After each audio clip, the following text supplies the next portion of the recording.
Yes ma'am. எல்லாருக்கும் நமஸ்காரம். ஜெய் ஸ்ரீ கிருஷ்ணா. இன்னைக்கு நம்ம பார்க்க போறது ஒரு பெரிய பக்தரான துளசிதாசர் அப்படிங்கிறவர். அவர் என்ன பண்ணியிருக்கார், நம்மளுக்கு எப்படி தமிழ்நாட்டுல கம்பராமாயணம் ரொம்ப பிரசித்தமோ அதே மாதிரி துளசி ராமச்சரித் மானஸ் அப்படின்றத கிரந்தத்தை எழுதியிருக்கார். ராமாயணமே அதையே எந்த பாஷையில எழுதியிருக்கார்? அவதி பாஷையில எழுதியிருக்கார். எதுக்காக அவதி பாஷையில எழுதியிருக்கார்? அவர் யாரு, எங்க பிறந்தார், அது எல்லாத்தையும் நம்ம இப்போ மெதுவா கதையா, அவருடைய சரித்திரத்தை கதையா பார்க்க போறோம். என்ன அப்படின்னா, இங்க வடநாட்டுல ராஜாப்பூர் அப்படிங்கிற ஒரு இடத்துல யமுனா கிராம் அப்படின்னு ஒரு கிராமம் இருக்கு. அந்த கிராமத்துல ஆத்மாராம் துபே அப்படிங்கிறவர், ஆத்மாராம் துபே அப்படிங்கிற ஒரு பெரிய பண்டிதர், அவருடைய மனைவி பேரு ஹுலசி அப்படின்னு அவருடைய மனைவி பேரு. இது எப்போ நடந்தது அப்படின்னு கேட்டா 1543 1543. அப்போ அந்த ஹுலசி கர்ப்பவதியா இருந்தா, ரொம்ப வருஷம் கழிச்சு கர்ப்பவதி ஆயிருக்காள். அவளுக்கு குழந்தை பிறக்க போறது. எல்லாரும் ஒரே சந்தோஷமா, ஒரு புத்திரன், இந்த பண்டிதருக்கு ரொம்ப நாளா புத்திரன் இல்லையே அப்படின்னு வருத்தப்பட்டு இருந்தார். பகவான் அருள் பண்ணியிருக்கார், புத்திரன் பிறக்க போறான், புத்திரனோ புத்திரியோ பிறக்க போறான் அப்படின்னு எல்லாரும் சந்தோஷமா அந்த கிராமத்துல இதுவா இருக்கா. துளசிக்கு ரொம்ப நாள் கர்ப்ப வேதனையில ரொம்ப கஷ்டப்பட்டு, பிரசவ வேதனையில கஷ்டப்பட்டு ஒரு ராத்திரி, அதாவது ஸ்ராவண சுக்ல பக்ஷ சப்தமி அன்னைக்கு குழந்தை பிறக்கிறது. குழந்தை எப்படி பிறக்கிறதுனா, பார்த்தா அப்பெல்லாம் மருத்துவச்சி தானே பிரசவம் எல்லாம் பார்ப்பா இல்லையா, இவ்வளவு பெரிய ஆஸ்பத்திரி எல்லாம் கிடையாது. மருத்துவச்சி பார்த்தா அவளுக்கு ஒரே ஆச்சரியம். என்னன்னா, குழந்தையினுடைய சைஸ் ரொம்ப பெருசா இருக்கு, வாயில 32 பல்லும் இருக்கு. பிறந்த உடனே குழந்தை என்ன சொல்றது, ராம் அப்படின்னு சொல்லிட்டு அவளுக்கு பயம் வந்துடுத்து. ஏன்னா இவ்வளவு பெரிய ஆக்கிருத்தி உள்ள குழந்தை, 32 பல்லும் இருக்கு, பேசவும் பேசுறது, ராம், அழல குழந்தை, ராம் அப்படின்னு சொல்றது. அவ அந்த குழந்தைய எடுத்தா, இது என்ன ஒரு ராட்சச குழந்தை மாதிரி இருக்கே, சாதாரண ஒரு மானிட குழந்தை மாதிரி தெரியலையே. அதெல்லாம் ரொம்ப குட்டியா அழகா பிறந்த உடனே அழுதுண்டு அந்த மாதிரி தானே இருக்கும். அந்த என்னதான் இருந்தாலும் கிராமத்து மக்கள், அதுவும் அவ்வளவு படிப்பு போராத இருக்கிற இடம், அவளுக்கு பயம் வந்துருத்து. இது சாதாரண குழந்தையா இருக்குமோ இருக்காதோ அப்படின்னு பயம் வந்துருத்து. அப்பெல்லாம் கொஞ்சம் ஆவி பூதம் பேய் பிசாசு இதெல்லாம் கொஞ்சம் நம்பக்கூடிய ஜனங்கள் கிராமத்துல இல்லையா. அவ உடனே என்ன பண்றா, அந்த அங்கேயே குழந்தைய விட்டுட்டு குடுகுடுன்னு ஓடி வெளியில ஆத்மாராம் துபே அப்பா, இன்னும் சில பண்டிதர்கள் உறவினர்கள்லாம் வெளியில காத்துன்னு இருக்கா. குழந்தை சத்தம் கேட்கும், அழற சத்தம் கேட்கும் அப்படின்னு சந்தோஷத்துக்காக இங்கேயும் இங்கேயும் அலைஞ்சுன்னு இருக்கார். ஒரு தகப்பனார் எப்படி அலைவாரோ அந்த மாதிரி அலைஞ்சுன்னு இருக்கார். மருத்துவச்சி வெளியில ஓடி வந்தோடனே என்ன ஆச்சு அப்படிங்கிற அவ ஒரே பதட்டமா ஓடி வந்ததை பார்த்துட்டு, அவருக்கு ஆத்மாராம் துபைக்கு ஐயோ குழந்தை இருக்கா இல்லையா, மனைவிக்கு எதானே ஆயிடுதா என்ன அப்படின்னு அந்த மாதிரி விபரீத எண்ணங்கள் வரும் இல்லையா. அந்த மாதிரி எண்ணங்கள் அவர் உடனே கேக்குறேன், என்னம்மா என்ன ஆச்சு அப்படின்னு. அப்ப அவள் சொல்றா, பண்டிட்ஜி, குழந்தை பிறந்துடுத்து, நன்னாதான் இருக்கு குழந்தை, ஆனா குழந்தை ரொம்ப பாரமா இருந்ததுனால, ரொம்ப அளவுல பெரிய குழந்தையா இருந்ததுனால தாய்க்கு கொஞ்சம் உடல்நிலை சரியில்லை. அவள் எப்படி பழைப்பாளோ மாட்டாளோ, இவ்வளவு பெரிய ஆக்கிருத்தி உள்ள குழந்தை, அது பீமன் பிறந்தா மாதிரி பிறந்ததாம். இவ்வளவு பெரிய ஆக்கிருத்தி உள்ள குழந்தைய பிரசவம் எடுத்ததுனால அவள் ரொம்ப நொந்து போயிட்டா. அவள் பழைப்பாளோ பழைக்க மாட்டாளோங்கிற நிலைமையில இருக்கா. ஆனா இந்த புத்திரனுக்கு ஒரே ஆச்சரியமா இருக்கு. 32 பல்லும் இருக்கு, குழந்தை ராம்னு பேசிட்டு வாய திறந்து சொல்லிட்டு, பாரமாவும் இருக்கு குழந்தை. பார்த்தா இப்ப இன்னைக்கு பிறந்த குழந்தை மாதிரி இல்ல, ஏதோ 2 வயசு ஆன குழந்தை மாதிரி தெரியறது அப்படின்றான். அவர் உடனே சொல்றாரு, ஓ இது என்னது, அந்த அப்பெல்லாம் அந்த காலத்துல பேய் பிசாசு ஆவி பூதம் அதெல்லாம் நம்புற பழக்கம் உண்டு. ஐயோ இது ஏதோ அசுர குழந்தை நம்ம கிராமத்துக்கு பிறந்துடுத்தோ அப்படின்னு நினைக்கிறா. அங்க தாய்க்கு ரொம்ப கஷ்டமா இருக்கு, துளசிக்கு ரொம்ப உடம்பு முடியல, எந்த நிமிஷம் ஒன்னாலும் என்ன ஒன்னாலும் ஆயிடுங்கிற நிலைமை. அதை வேற மருத்துவச்சி தெரியப்படுத்திட்டா, அந்த மாதிரி உன்னுடைய பத்னிக்கு ரொம்ப உடம்பு சரியில்லை, என்ன ஒன்னாலும் ஆகலாம் அப்படின்னு சொன்ன உடனே, அப்போ அங்க வெளியில இருக்கிற வள்ளர் உள்ள பாக்குறா குழந்தைய. பார்த்தா குழந்தை நிஜமாவே பெரிய இதுல இருக்கு, வாயை திறந்து பார்த்தா 32 பல்லு இருக்கு, ஐயோ இது சாதாரண மானிட குழந்தை மாதிரி இல்ல, ஒரு அசுர குழந்தையாட்டம் இருக்கு. உடனே மத்தவாள் எல்லாரும் சொல்றா இந்த அசுர குழந்தைன்னு. அப்போஞ்சு பார்த்தா இடி மின்னல் முழங்கி அப்படியே மழை பெய்யுறது, ஓஜோன்னு கொட்டின்னு இருக்கு. ஐயோ இது சுபசகுனம் இல்ல, ஏதோ விபரீதம் நடக்க போறது நம்ம கிராமத்துக்கு, அபரீதமான தண்ணி மழை பெஞ்சு நம்ம கிராமமே முழுகிடுமோ என்னமோ அப்படின்னு எல்லாரும் அந்த மாதிரி எல்லாம் பேசிட்டு அவ என்ன பண்றா, இந்த குழந்தைய தூக்கி குளத்திலயோ கணத்துலயோ தூக்கி போட்டுரு. ஏன்னா அதாவது ஒரு குடும்பத்தை காக்கவோ ஒரு கிராமத்தை காக்க ஒரு உயிர் பலி கொடுக்கலாம் அப்படின்னு இருக்கு இல்லையா, அதனால இது தூக்கி போட்டுரும். இது இருந்ததுனால நம்ம கிராமத்துக்கு நஷ்டம் ஆயிடுத்துன்னா, யாருக்கான ஏதாவது விபரீதமான கிராமமே அழிஞ்சு போற மாதிரி ஆயிடுத்துன்னா ஏதோ விபரீதம். பண்டிட்ஜி ரொம்ப குழந்தை மேல அன்பு பாசம் எல்லாம் வைக்காத, இது இல்லாட்டா இன்னொன்னு பிறந்துடும், பரவாயில்ல அப்படிங்கிறா. உடனே அவருக்கும் மனசு கல்லாயிடுது. ஆமா கிராமத்துக்கு கெடுதல்னா எனக்கு அந்த மாதிரி சந்ததியே வேண்டாம் எனக்கு அப்படின்னு சொல்லிட்டு இவ எல்லாரும் இங்க பேசிட்டு இருக்கா. இத உள்ள மாதாவான துளசி கேட்டுன்னு இருக்கா.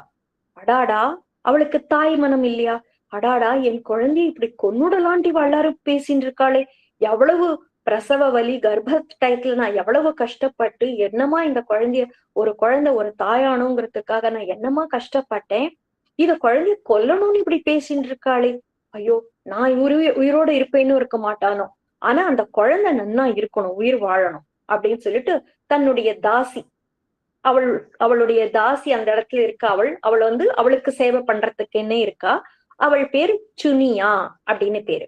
அந்த சுனியாவை கூப்பிடுறா. சுனியா இங்க வா அப்படின்னு. உடனே அவள் வரா. என்ன இந்த குழந்தைய எடுத்துக்கோ, இந்தா தன்னுடைய வளைகில கழுத்துல என்ன போட்டு இருந்தாலும் அந்த நகைகள் எல்லாம் ஒரு மூட்டை கட்டுறா, இதை எடுத்துக்கோ, இந்த குழந்தை நீ பின்பக்கம் கதவு வழியா தப்பிச்சு ஓடி போயிடு, குழந்தைய காப்பாத்து, இந்த குழந்தைய வளர்க்கறது. அவ சொல்றா, ஐயோ நானே ஏழை, நான் கல்யாணம் ஆகாத கன்னி பெண் வேற, இதுல ஒரு குழந்தையோட நான் இங்கேருந்து போனேன்னாக்கா அப்ப எல்லாரும் என்ன நினைச்சுப்பா, எங்கேருந்து குழந்தை வந்தது, என்ன வந்தது ஏது அப்படின்லாம் கேட்க மாட்டாளா, நாளைக்கு எனக்கு வாழ்க்கையே இருக்காதே அப்படின்னு.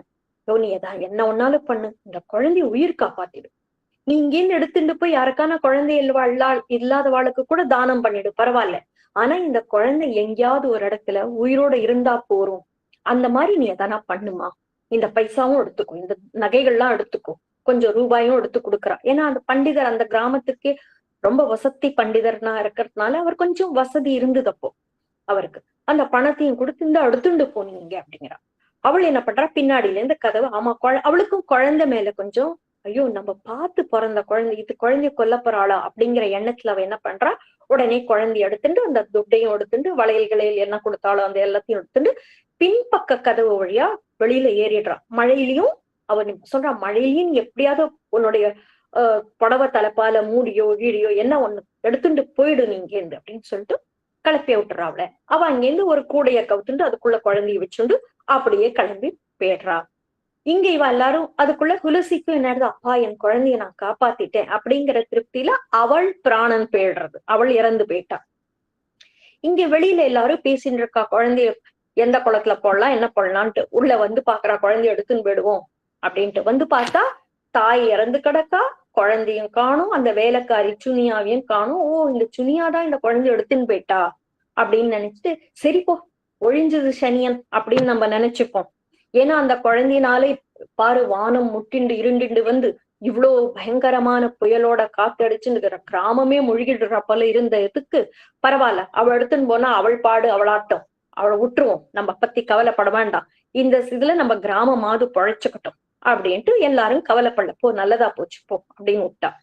அவரும் ஆத்மாராம் துபைவுக்கும் ஒரு மனசுல ஒரு வருத்தம், ஐயோ நம்ம பெத்த குழந்தை என்னாச்சுன்னு ஒரு வருத்தமும் ஏற்படல, அப்படியே போயிடுது. இந்த தாசி தன்னுடைய ஹரிப்பூர் அப்படிங்கிற ஒரு அவளுடைய கிராமம், ஹரிப்பூர் அப்படிங்கிற ஒரு கிராமத்தினுடைய பேரு, அந்த கிராமத்துக்கு தன்னுடைய கிராமம் அவ இங்க இந்த கிராமத்துக்கு யமுனா கிராமுக்கு இவளுக்கு தாசியா வேலை பார்க்கத்தான் வந்தாவும். தன்னுடைய கிராமத்துக்கு போயிட்டா.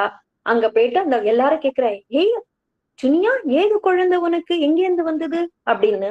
இது என்னுடைய முதலாளி, என்னுடைய குழந்தை, அந்த தாய் போயிட்டா. ஏன்னா அவ கிளம்புறச்சேவே எல்லாரும் அங்க என்னது சத்தமே அவளுக்கு வரல, துளசிது சத்தமே கேட்கல. அவ பேசிண்டே இருக்கச்சேவே பிராணம் போறது தெரியுது அவளுக்கு. அவ உடனே நம்ம தப்பிச்சுடணும்னு தப்பிச்சு வந்துட்டா. அதனால என்னுடைய முதலாளி வந்து இறந்து போயிட்டாள், அவள் குழந்தை என் பண்டிதருக்கு வளர்க்க முடியாது, நீ எடுத்துன்னு போய் வளர்த்துக்கோன்னு சொல்லி கொடுத்தார் அப்படின்னு சொல்லிட்டா. எல்லாரும் வந்து ஓ அப்படியா, சரி சரி வளர்த்துக்கோ அப்படின்ட்டா. இந்த கிராமத்திலேயே இருக்கா, அவ திருமணமே பண்ணிக்கல அந்த சுனியா. இந்த குழந்தையோட யாரும் திருமணம் பண்ணிக்க மாட்டா இல்லையா, அதனால அவ அப்படியே இருக்கா. அந்த குழந்தைய வளர்த்துட்டு இருக்கா. ஏழ்மையான குடும்பம். அந்த என்ன நகை இருந்ததோ அதெல்லாம் வித்து வித்து அதுக்கு குழந்தைக்கு சுஷ்ரு. ஏன்னா அவளும் வேற எங்கேயும் வேலை பார்க்க முடியல, உட்காந்துதான் சாப்பிட வேண்டியதா போயிடுத்து. அப்படியே அந்த பணம் எல்லாம் செலவிஞ்சு போயிடுத்து. இருக்கிற பைசா வச்சு ஏதோ கஞ்சி கூழுன்னு பண்ணிட்டு இருக்கா. பக்கத்துல இருக்கிற இடத்துல மாட்டுக்கு போய் மாட்டை அலம்பி நல்லா குளிப்பாட்டி கொடுத்து, வெக்கல் எடுத்து போட்டு, சாணி தட்டி கொடுத்து, அந்த மாதிரி பக்கத்துல குழந்தை எடுத்துட்டு போயே வேலை செய்வோம். அந்த வேலையில அவ என்ன சாப்பாடு காய்கறி கொடுக்குறாளோ அதை கொண்டு வந்து வச்சுன்னு சாப்பிட்டு குழந்தைக்கு ஊட்டி விட்டு தானும் சாப்பிட்டு அப்படியே காலத்தை கழிச்சுக்கிறா. 5 வயசு ஆறுது துளசிதாசருக்கு. ஒரு வாட்டி இதே மாதிரி வெக்க போருக்கு போய் அவ வேலை செஞ்சுட்டு இருக்கா. அந்த இடத்துல பாம்பு கடிச்சு அவ இறந்து போயிடுறா. துளசியும் இறந்து போயிட்டா. இப்ப கிராமத்து மக்கள் என்ன நினைச்சா, ஐயோ இந்த குழந்தை வந்து ராசியே இல்ல, முதல்ல அம்மாவை தின்னுபிடுத்து, இப்போ வளர்த்த அம்மாவையும் தின்னுபிடுத்து, இந்த குழந்தை ராசி இல்லாத குழந்தை நம்ம கிராமத்துல யாரான இதை தூக்கி வச்சுண்டாக்கா அடுத்த 5வது வருஷம் அவா இறந்து போயிடுவா. அதனால இந்த குழந்தையே நம்மளுக்கு வேண்டாம், இத என்ன பண்ணுவோம், இந்த கிராமத்தை விட்டு நம்ம துரத்தி போடுவோம் அப்படின்னு சொல்லிட்டு அந்த குழந்தைய நீ இந்த இடத்துலயே இருக்க வேண்டாம். அது சொல்றது, நான் பாட்டுக்கு இதே வீட்டுல இருந்துக்கிறேன், நான் உங்களை எல்லாம் ஒண்ணும் கஷ்டப்படுத்த மாட்டேன், நான் எல்லாருக்கும் வேலை செஞ்சு கொடுக்குறேன், நீங்க என்ன வேலை செய்யறீங்களோ நான் செஞ்சு கொடுக்குறேன். மாட்டை ஓட்டின்னு போகணுமா ஓட்டின்னு போய் மேய்ஞ்சி ஆஷன் வந்து கொடுக்குறேன், ஆட்டை ஓட்டின்னு போய் மேய்ஞ்சி ஆஷன் வரணுமா செய்யறேன்றது. ஆனா யாரும் கேட்கல. வேண்டாம்ப்பா, நீ எந்த வீட்டுல இருக்கியோ அந்த அந்த இடத்துல அம்மா செத்து போயிடுறா, நீ பாட்டுக்கு யாரான வீட்டுல வந்து அவளை அம்மானு கூட்டு, அவ அடுத்த 2-3 வருஷத்துல அவ இறந்து போய், அது வேண்டவே வேண்டாம், இந்த கிராமத்தை விட்டு நீ போயிடு அப்படின்னு சொல்ல இந்த பையனை வெளியில துரத்தி விட்டுறா. இந்த பையன் கிராமத்துக்கு வெளியில வந்து கொடுத்து, அங்க ஒரு பழைய கோவில், அங்க ஒரு மண்டபம் இருக்கு, ஒரு மரம் இருக்கு, அந்த மரத்துங்கீழ ஒரு திண்ணை மாதிரி இருக்கும் இல்லையா அந்த காலத்துல, அந்த திண்ணையில வந்து உட்காந்துக்கிறது. பசி தாகம் எங்க போய் கேட்கறது, யாரை கேட்கறது, யாரும் ஒண்ணும் கொடுக்க மாட்டேன்ட்டா. உட்காந்து அழறது. அடா நான் என்ன பண்ணுவேன், எனக்கு ஒண்ணுமே தெரியலையே, ஒண்ணுமே தெரியலையே, நான் என்ன பண்ண, 5 வயசு குழந்தை, எனக்கு பசிக்கிறதே, யார் எனக்கு சாதம் கொடுப்பா, யார் எனக்கு மம்மு கொடுப்பான்னு அழுதுன்னு இருக்கு. அப்ப அந்த கோவில்ல வந்து ஒரு பிரவச்சனம் நடந்துட்டு இருக்கு. என்ன பிரவச்சனம் நடந்துட்டு இருக்கு, எல்லாரும் பெருமாளுக்கு சத்சங்கம் பண்ணணும், எல்லாரும் பெருமாளுடைய நாமத்தை சொல்லணும், உங்களுக்கு என்ன பேர் தெரியுமோ அதை சொல்லுங்க அப்படின்ட்டு. இந்த குழந்தைக்கு பேரு சுனியா என்ன வச்சா அப்படின்னாக்கா, இது வந்து ராம் அப்படின்னு சொல்லி தானே பிறந்தது, அதனால இதுக்கு பேரு ராம் போலா அப்படின்னு வச்சுட்டாவும். பிறந்தவனே ராம்னு சொன்னவன், ராம் போலா, போலானா சொன்னான், ராம் சொன்னான் அப்படின்னு தான் பேரு அவனுக்கு. எல்லாருமே கேட்பா உன் பேர் என்ன, ராம் போலா, அதான் சொல்லுவோம். அப்போ ராம் அப்படின்னு தன் பேர்லயே இருக்கு இல்லையா, அந்த கோவில் இருக்கிற பண்டிதரும் ராம் அப்படின்னு நீங்கள ராம் போலோ அப்படின்னு அவர் சொல்லிட்டு இருக்கே ஹிந்தில, ராம் போலோ. இது நினைச்சது, ஓ இது என்னுடைய பேரே தானே, சரி என்னுடைய பேரையே நான் சொல்லிட்டு உட்காந்துருக்கேன். அது உடனே ராம் போலா ராம் போலா ராம் போலான்னு அப்படியே சொல்லிட்டு உட்காந்துருக்கு. இங்க எப்படி இருக்கட்டும், இங்க மேல கைலாச பர்வதத்துல பார்வதியும் சிவனும் 2 பேரும் உட்காந்துருக்கா, பேசின்னு இருக்கா. பார்வதி பாக்குறா, என்ன சுவாமி, உம்முடைய ஆட்சியில யாருமே பட்னியா இருக்க கூடாதுன்னு நான் கேள்விப்பட்டிருக்கேன், நீர் வந்து எப்பவுமே சாயங்கால வெள்ள அந்தி சந்தி கூடுற சமயத்துல சஞ்சாரம் பண்ணி பாப்பேள், யாராலும் பட்னி இருக்கா போறாளே, இருந்துடக்கூடாதே அப்படின்னு நல்லா பாத்து, ஒரு ஜீவாத்மா கூட பட்னி இல்லாம இருக்கிறது பாத்துக்கிற பொறுப்பு நமக்கு இருக்கு இல்லையா. இதோ அந்த குழந்தை பாருங்க, அவ கிராமத்துல யாரும் ஒண்ணும் கொடுக்கல, இது இப்படி உட்காண்டிருக்கே, அழுதுன்னு இருக்கே, அதுக்கு யாருமே அன்னம் கொடுக்கலையே அப்படிங்கிறா. கவலைப்படாதே தேவி, அதுக்கும் இருக்கு, இப்ப கொஞ்ச நாளில் பாரு அப்படின்றா.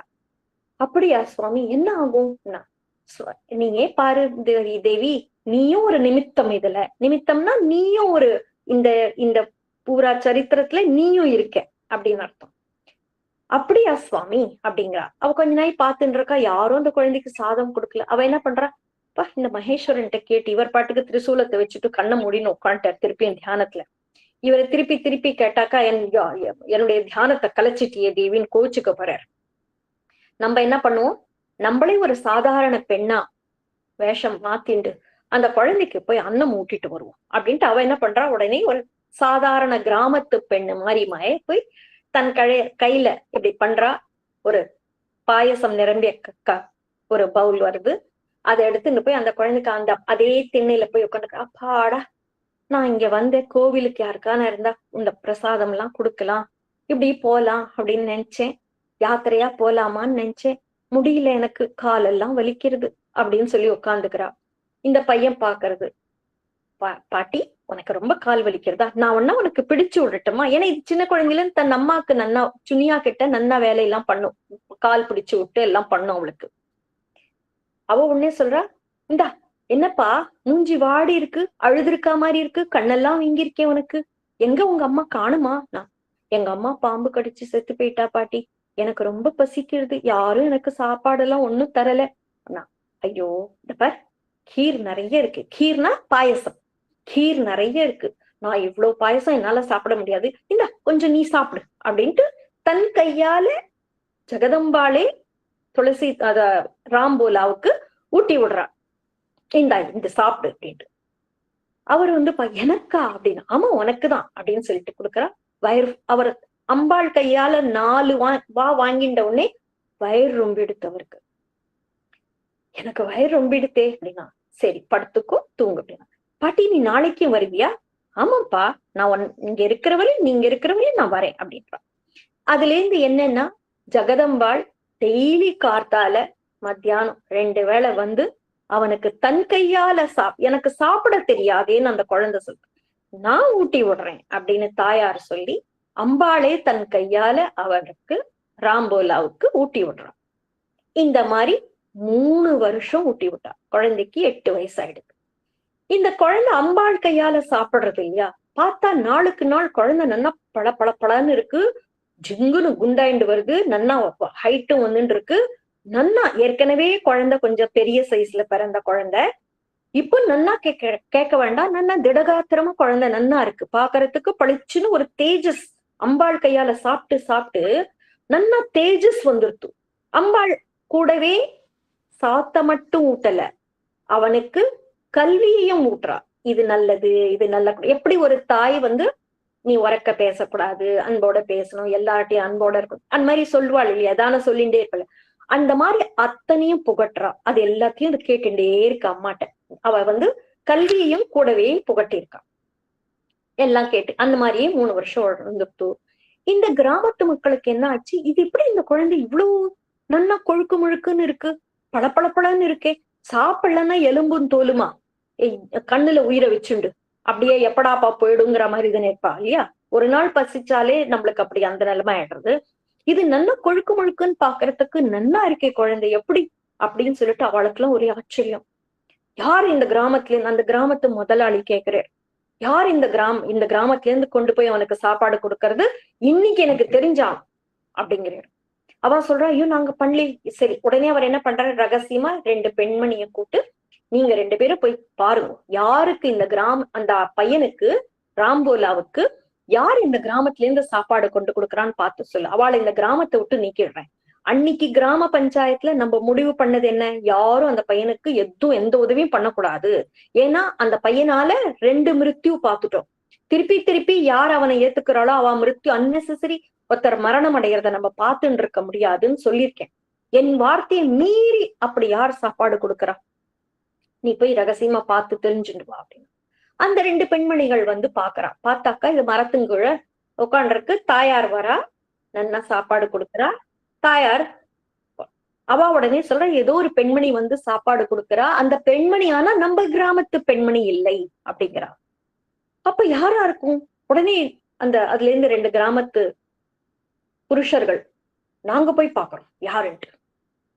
அந்த பெண்மணிக்குள் கூட, எங்க பார்த்தவா காட்டு அப்படின்னா. உடனே அடுத்த நாள் போய் காட்டா, அது பாரு இங்கதான் பார்த்தா அப்படின்னு.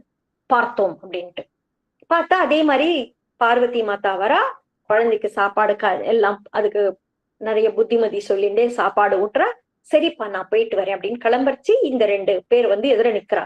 ஏய் இல்ல, யார் நீ, எதுக்காக இந்த பையனுக்கு சாப்பாடு கொடுத்துட்டு இருக்க, எந்த கிராமத்துல இருந்து நீ வர, பாரு இந்த பையன் வந்து நல்ல பையன் இல்ல, அசுர குழந்தை, இதுக்கு யார் சாப்பாடு ஊட்டி நன்னா வச்சுக்கிறாளோ அவ உடனே 5 வருஷத்துக்குள்ள செத்து போயிடுறா, எங்க கிராமத்துல இருந்து ஒரு பெண்மணி செத்து போயிட்டா, நீ யாரு அப்படிங்கிறா. இவ என்ன பண்றா, ஜெகதம்பாள் இல்லையா, ஒரு சிரிப்பு புன் சிரிப்பு சிரிக்கிறா, மறைஞ்சு போயிடுறா. இப்ப இவ மறைஞ்சதுனால என்ன எடுத்து, கிராமத்து மக்களுக்கு ஊர்ஜிதம் எடுத்து இவளும் பேயின்னு. ஏன்னா இது அசுர குழந்தைக்கு ஒரு அசுர ஆவியோ ஆத்மாவோ பேயோ வந்து சாப்பாடு கொடுக்கறது. அப்ப இந்த நம்ம கிராமத்துக்கு ஒரு பேய் தான் ஏதோ வந்திருக்கு, அது நம்ம கிராமத்தையே பிடிச்சுன்றதோ என்ன பண்றது, இது மறைஞ்சு போயிடுத்தே, பேய்க்கு தான் மறையிற சக்தி இருக்கு, யாருக்கும் பெருமாளா இருப்பா தாயாரா இருப்பான்ற எண்ணம் வராது இல்லையா. பேய் பிசாசு பூதம் ஏன்னா மரத்துங்கீழ வந்து உட்காந்து இங்க நல்லா அது அம்மா பூதம் பிள்ளை பூதத்துக்கு வந்து சாப்பாடு கொடுத்துட்டு போயிடுத்து மறைஞ்சு போயிடுத்து பாரு அப்படின்னு அந்த மாதிரி எல்லாம் பேச ஆரம்பிச்சிட்டோம். உடனே கிராமத்துக்கு ஓடி போய், ஐயோ நாங்க வந்து பார்த்தோம், ஒரு அழகான பெண்ணு ரொம்ப அழகா இருக்கா, அவள் என்ன பண்றா, இந்த குழந்தைக்கு சாப்பாடு கொடுத்தா, நாங்க போய் நீ கொடுக்காதேன்னு சொல்ல போய் பார்த்தா காணாம போயிட்டா, நிச்சயமா பேய் பிசாசு அப்படின்னு எல்லாரும் சொல்லிட்டா. உடனே அந்த கிராமத்து அதிகாரி இந்த பையன் இந்த கிராமத்திலேயே நிக்க, நம்ம கிராமத்து வாசல் கூட ஏன் நிக்கணும், இவன் அடிச்சு துரத்தும், இந்த ஊரை விட்டே போகணும், அந்த பையன் இருந்தாதானே அந்த அம்மா பேய் வந்து அந்த கூட்டும், அதனால அந்த பையனையும் நம்ம முடிச்சிருவோம் கதையை இன்னைக்கு அப்படின்னு சொல்லிட்டு ஆவேசமா கிளம்ப போறான். இங்க இப்படி இருக்கட்டும். இப்ப இன்னொரு சீன், வேற ஒரு சீன் என்ன அப்படின்னு கேட்டா, ஸ்ரீ நரஹரி ஜி அப்படின்னு ஒருத்தர் குரு ஆச்சாரியர். அவர் யார் அப்படின்னு கேட்டாக்கா, ராமாவதாரத்துல ராமர் வந்து சீதைக்கு மந்திரோபதேசம் பண்ணார். சீதை அத ஹனுமாருக்கு பண்ணார். ஹனுமார் பிரம்மாவுக்கு சொல்ல, பிரம்மா வசிஷ்டருக்கு, வசிஷ்டர் பராசரருக்கு, பராசர் வேதவியாசருக்கு, வேதவியாசர் சுகதேவருக்கு, சுகதேவர் போதாயன அப்படிங்கிற ஒரு குருவுக்கு, அதுக்கடுத்தது கங்காதராச்சாரியருக்கு, அவர் சதானந்தாஜிக்கு, சதானந்தாஜி ராமேஸ்வரானந்தாஜிக்கு, ராமேஸ்வரானந்தாஜி துவாரானந்தாஜிக்கு, துவாரானந்தா தேவானந்தாஜிக்கு, அவர் ஷியாமானந்தாக்கு, அடுத்தவர் சுத்தானந்தாஜி, சேதானந்தாஜி, பூர்ணானந்தாச்சாரியஜி, ஸ்ரீ ராமானந்தாச்சாரியஜி, ஹரியா, ராகவானந்தர், ஸ்ரீராமானந்தர், ஸ்ரீ அனந்தானந்தர், அனந்தானந்தருக்கு 2 சிஷ்யர், ஸ்ரீ நரஹரிதாஸ், ஸ்ரீ கிருஷ்ணதேவர். அப்ப அந்த நரஹரிதாஸ் தான் இவர். சோ எங்கேந்து ஆச்சாரிய பரம்பரா அப்படின்னு நம்ம சொல்லுவோம் இல்லையா, அந்த ஆச்சாரிய பரம்பரா எங்கேந்து ஆரம்பிச்சது அப்படின்னு கேட்டா, ராமர் சீதைக்கு சொல்லி சீத ஹனுமான் அப்படி வந்து வந்து வந்து வந்து வந்து வந்து வந்து இப்ப இவ்வளவு பேர் சொன்னேன் இல்லையா, அத்தனை பேர் ஆச்சாரியர்கள் அவாவா தன் தன் சிஷ்யர்களுக்கு சொல்லி சொல்லி சொல்லி ஸ்ரீ நரஹரிதாஸ் அப்படின்ற ஒரு குரு அவர்கிட்ட அந்த டைம் அவர் ஆச்சாரியனா இருக்கார். சரியா, அவர் கண்ண மூடிண்டு தியானத்துல உட்காண்டிருக்கே. ரொம்ப பெரிய சிவபக்தர், நாராயண பக்தர், அந்த மாதிரி அப்பேற்பட்ட அவர் வேதாந்த உபனிஷதங்கள் என்ன இதிகாச புராணங்கள் எல்லாத்தையும் நன்னா தெரிஞ்சுண்டவர், ஞானம் உள்ளவர், நன்னா அதாவது வியாக்கரணம் அதெல்லாம் கூட நன்னா, மீமாம்சா அதெல்லாமும் நன்னா படிச்சவர் அவர் கண்ண மூடிண்டு தியானத்துல உட்காண்டிருக்கார். சிவபகவான் அப்ப என்ன பண்ற, அவர் எதிர பிரத்யக்ஷமாய் கூப்பிடுறேன், ஸ்ரீ நரஹரி அப்படின்னு. இவர் டக்குன்னு கண்ண முடிச்சு இப்படி பாக்குறார், சுவாமி நீர் என்னுடைய ஆசிரமத்துக்கா அப்படின்னு கால்ல விழுந்து சேவிக்கிறார். சொல்ல, நரஹரி உனக்கு இப்போ ஒரு முக்கியமான வேலை கொடுக்க போறேன். ஒரு ஜீவாத்மா ராம் போலா அப்படிங்கிற பேரால யமுனா கிராமனுடைய வாசத்துல, அதாவது கிராமத்து எல்லைக்கு வெளியில அந்த பையன் அந்த ஒரு கோவில் அடையாளத்தை சொல்லி, அந்த கோவில்ல திண்ணை ஒண்ணு இருக்கு, அந்த திண்ணையில அந்த பையன் உட்காண்டிருப்பான். நீ போனாலே நீ அவனை பார்த்தா அடையாளம் தெரிஞ்சிருவ, இப்பவே உடனே கிளம்பு. அவனை, அந்த பையனை, அந்த ஜீவாத்மாவை நீ உன்னுடைய சரணத்துல ஏத்துப்போ. அவனுக்கு எழுத படிக்க கத்துக்கொடு எல்லாம், அதாவது இந்த வியாக்கரணம் என்னென்ன கத்துக் கொடுக்கணுமோ எழுத்துக்களா, அதாவது எழுத்துக்கள்ல இப்ப நம்ம ஒரு கிராஜுவேஷன்ற மாதிரி அந்த காலத்துல சமஸ்கிருதம் படிக்கிறது ரொம்ப முக்கியமானது. அதுல இத்திஹாச புராணம் எல்லாம் கத்து கொடுத்து பண்ணு, அவனுக்கு சொல்லு. ராமாயணத்தை திருப்பி திருப்பி சொல்லு. இவ்வளவு கல்பமா நான் பார்த்த ராமாயணத்தை என்னுடைய நெற்றிக்கண் மூலமா ஒன்னுள்ள நான் புகட்டிடுறேன். அது எல்லாத்தையும் அவனுக்கு கத்துக்கொடு. அவனை உன்னுடைய சரணத்துல ஏத்துக்கோ, உன்னுடைய சிஷ்யனா நீ ஏத்துக்கணும் அப்படின்னு சொல்ல, நரஹரிதாஸ் கேட்கிறார், சுவாமி ஒரு ஜீவாத்மாவுக்கு கத்து கொடுக்கறதுக்காக என்கிட்ட நீர் வந்தேன்னா அப்ப அந்த ஜீவாத்மா எப்பேற்பட்ட ஜீவாத்மா, ஒரு சாதாரண எவ்வளவு பேர் பிறக்கிறா, எவ்வளவு பேர் செத்து போறா இல்லையா, ஆனா ஒரு ஜீவாத்மாவை என் சரணத்துல என்னுடைய இதுல ஏத்துக்கணும் அப்படின்னு நீங்க சொல்றதுக்கு நீங்களே பூலோகத்துக்கு வந்திருக்கீள் அப்படின்னா அப்ப அந்த ஜீவாத்மா என்ன புண்ணியம் பண்ணிருக்கு. யார் அந்த ஜீவாத்மா அப்படின்ற சாக்ஷாத் வால்மீகி. அவர் இப்ப இந்த கலியுகத்துல பிறந்திருக்கார். அவரை ஞாஷன் வந்து என்னதான் இருந்தாலும் இப்ப குழந்தையா இருக்காரு. அவருக்கு ஞானத்தை புகட்டுறதுக்கு ஒரு ஆச்சாரியன் உலகத்துக்கு அவர் வால்மீகிக்கு புதுசா கத்துக் கொடுக்கணும். ஆனா இப்ப வந்திருக்கிறது புது குழந்தையா தானே பிறந்திருக்கே இல்லையா. ஆனா உலகத்துக்கு எடுத்து காட்டுறதுக்கு ஒரு ஆச்சாரியன் மூலமா தான் எந்த ஒரு ஜீவாத்மாவும் மேல ஏற முடியுங்கிறத காட்டணும். அதனால நீ போய் அவனு ஆஷின்வா சுவாமி நீரே பண்ணிருக்கலாமே, ஒரு நிமிஷத்துல வித்தியை எப்படி டிரான்ஸ்பர் பண்ணிருக்கலாமே. இல்ல, நம்ம எப்படி முறையா பண்ணணுமோ அப்படித்தான் பண்ணணும். நீ போய் அவனை கூட்டிட்டு வா அப்படின்னு சொல்ல, அப்படியே சுவாமி இதோ இப்பவே எப்ப கிளம்பட்டும், இப்பவே கிளம்பு, நீ கரெக்டா போய் சேர்றதுக்கும் கரெக்டா இருக்கும் அப்படின்னு சொல்ல, உடனே நரஹரிஜி அவரை சேவிச்சுட்டு எல்லாம் கண்ணை மூடின்னு உட்காந்துக்கிறேன். எல்லா ராமாயணத்தையும் அவர், அதாவது இவ்வளவு கல்பமா நடந்த அத்தனை ராமாயணத்தையும் அவர் இவருக்கு அந்த ஒரு ஒளி மூலமா அனுப்பிச்சுடுறாரு.